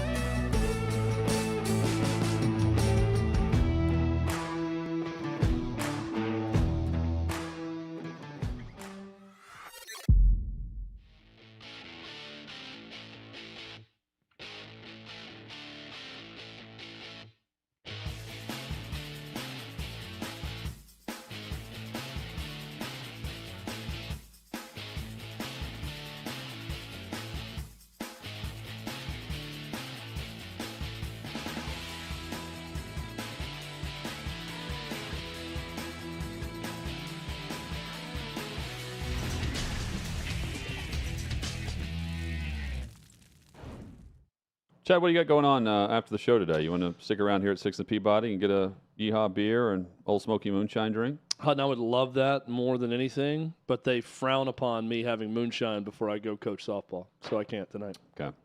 That's fair. Got to coach softball practice. Got to be responsible tonight. Got a softball practice to get to. That's why you're the... Game's coming up next week. You're the two-time coach twice a year. You're the regular season plus the travel team now. Hutton, rain check. Because I love all the offerings here at 6th and Peabody with Old Smoky Moonshine and Yeehaw beer, and I will take you up on that offer very, very soon. Just not tonight. Not after the show today. Fair enough. Another time very soon, we're going to make it happen. Hot Mike with Hutton Withrow across the Outkick Network. We spent a lot of time reacting to Untold Johnny Football. And initial reaction is it lived up to the entertainment and expectation of what we expected. We said that it could easily be a 3-part series of this documentary, not just one. One of the stars of Untold is our next guest, founder. The star. Some would argue the star of the documentary. Friend of the show as well. Billy Lucci joins us. Billy, your initial reaction to what you expected from Untold versus what you saw Untold in the debut. It went about like I expected. I didn't do a lot of research or kind of trying to poke or prod and figure out, where it was going to go or anything. So I just knew what they asked me and kind of the vibe of it all. And I thought it was about what I thought it was going to be. It was going to be about that wild time and about kind of where Johnny's been since. And that was about what I felt like it was in his time at A&M, both on the field and off. How long did your part of this take, Billy? Was it a one-day shoot for you? I'm sure they asked you a lot, and a lot was cut from it, and they used some of it. But how long was this whole process when they filmed with you? Guys, sorry. I know it's y'all, so I'm going to do this because it's so. I'm looking in the sun, squinting at y'all. No, you're good. I prefer the sunglasses, anyways. That's good. Yeah. As long as I can do that. No, my part probably took 2.5, 3 hours. So there was a lot that wasn't in there, but they did tell me afterwards. We all went to lunch and they kind of said, "Hey, I think you'll make the cut." And then a few weeks later, when they started really putting it together, I think they liked the way. What they had told me was, look, most of the people that watch this aren't going to be intimately familiar with A&M. Some of the people aren't going to know anything about it, much less at that specific time and place, point in time when Johnny was there. So that was why I was in it, I think, a little more than maybe I expected, just kind of telling that backstory. Not just know A&M, but you were certainly in with Manziel as well. When did you first meet Johnny Manziel? It's funny because I used to go up to all the high schools and cover the games and stuff when I was a kind of a 1 or 2 person operation. by the time he was a recruit, I was not doing that. So I didn't really meet him until he was on campus. Saw him a few times. We say hi, and we knew who each other were, obviously with me covering it. Oh, look, there I am. But it was really the first time we had like a long conversation, I feel like, was, you know, prior to that season. And then I remember running into him after that Florida game, and they lost to Florida. And he said, "What'd you think of the game?" I said, "Man, I think I was really impressed. Like, I think you guys are going to win a lot of games this year." And he said to me that night, he said, "We won't lose another one. Mark my words." They ended up losing to LSU a few weeks later, but that was it. You know, and they went 11-2. He wins the Heisman. That was kind of the first time like we had really just stopped and talked a lot. And but I think we just kind of have always known each other. And I feel like Cliff and I, and it's funny that we were the two that were in that a lot. We're always the two people in his life at that time that were people he could talk to that weren't in his group of, you know, high school, college party buddies, some of whom, you know, he's still good friends with today, some not. And then the authority figure thing, which would be, you know, coach someone, the AD, you know, someone's parents. And I thought we were kind of always in between to have those conversations that maybe he felt like he couldn't have with other people. Yeah, Billy Lucci with us. The way I would describe it, I don't know, do you feel like you knew Johnny Manziel or Johnny Football? Oh, definitely Manziel. So you're definitely one of the few there. Yep. I mean, at that time, yeah. At that time, Johnny Football was, you know, now I know he's got a great group of friends that really know. Anyone that really knows him understands there's so much more to the guy than, you know, the partying and the craziness. So, yeah, I think I definitely knows Johnny Manziel, not Football. Jonathan, as I call him. We're Jonathan Football, yes. Were you surprised to hear the admission of the suicide plans that he had when he was spiraling and that huge bender? And how is Johnny right now? I thought that was one thing that the documentary maybe missed. They kind of hinted around it, but didn't really say what he's up to and how he is presently. Yeah. It's always weird to say this about any other man or person. You know what I'm talking about, right? Like if someone said, how are they doing? How are the guys at Outkick? I don't want to speak for him, but I'll say this. As with anybody that's been through what he's been through, I think he's a work in progress. He'd be the first one to tell you that. But if you'd have told me 5 years ago and 3 years ago that he'd be where he is today, I wouldn't have believed you.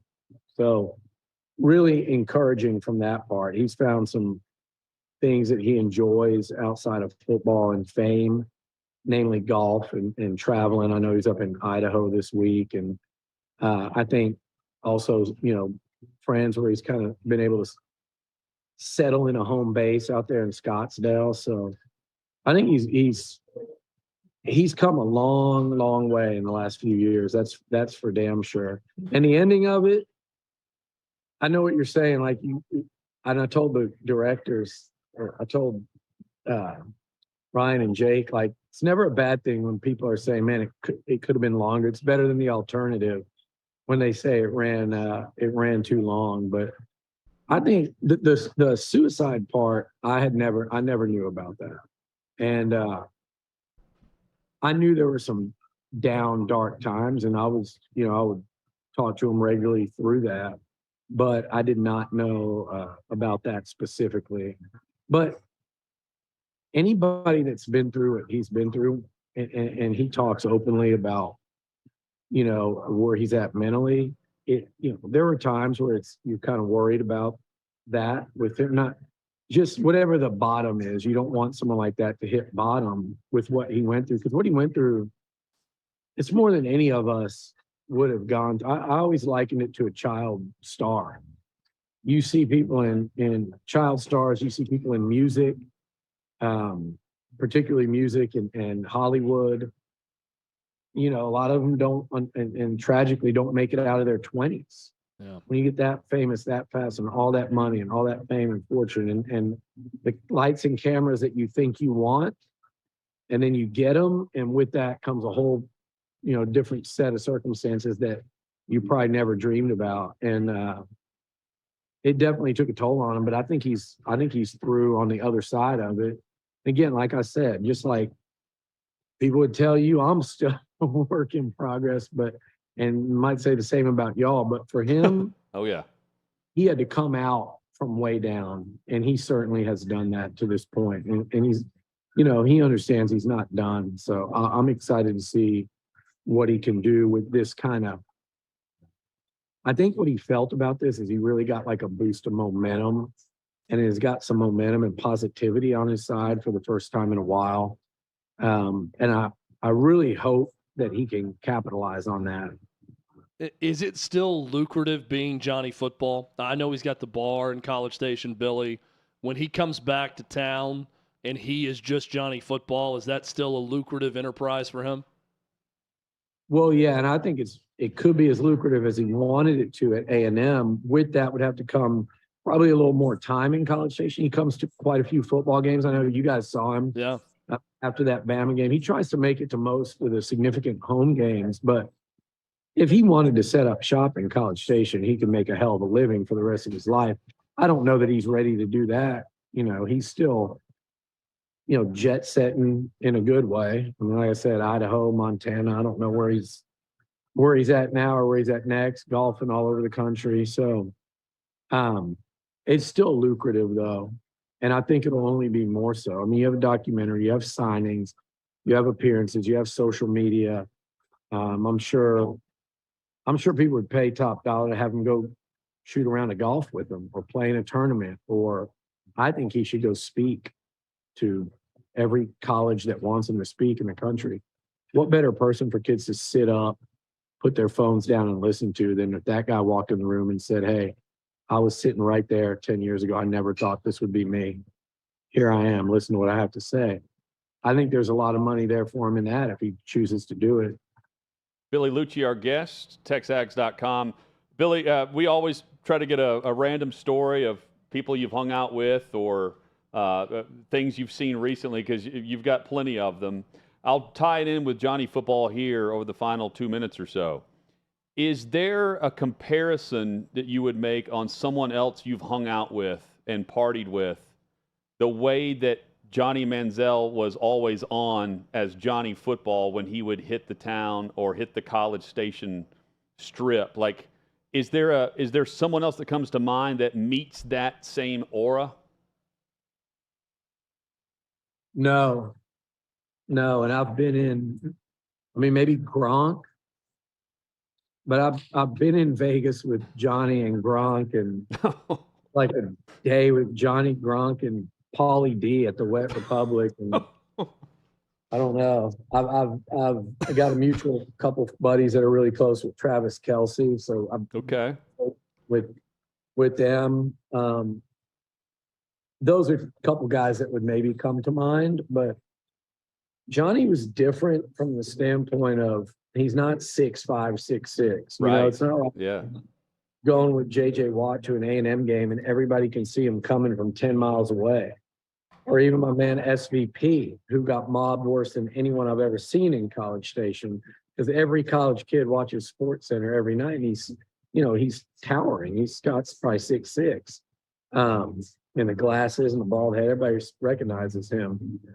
But Johnny's small and tries to keep his head down, you know, but there's nowhere we've ever been where he's not recognized, you know, by everyone.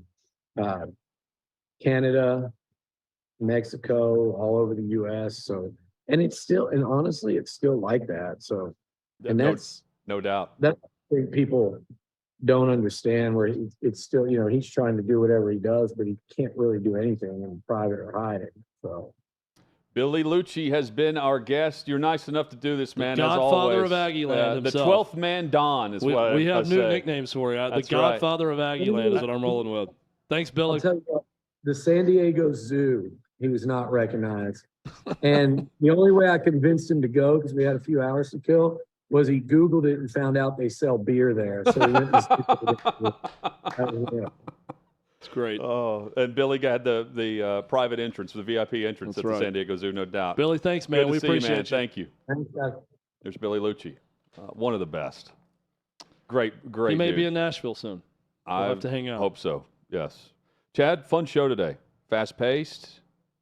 Great conversation with Anthony Munoz, Clay Travis, and there with Billy Lucci. No one compares to Johnny Football. Nope. Maybe Gronk. How about that? Maybe Gronk. Maybe. Back at it tomorrow, 3 o'clock Eastern. Hot Mic with Hutton and Withrow right here across the Outkick Maybe Network. Gronk will join us.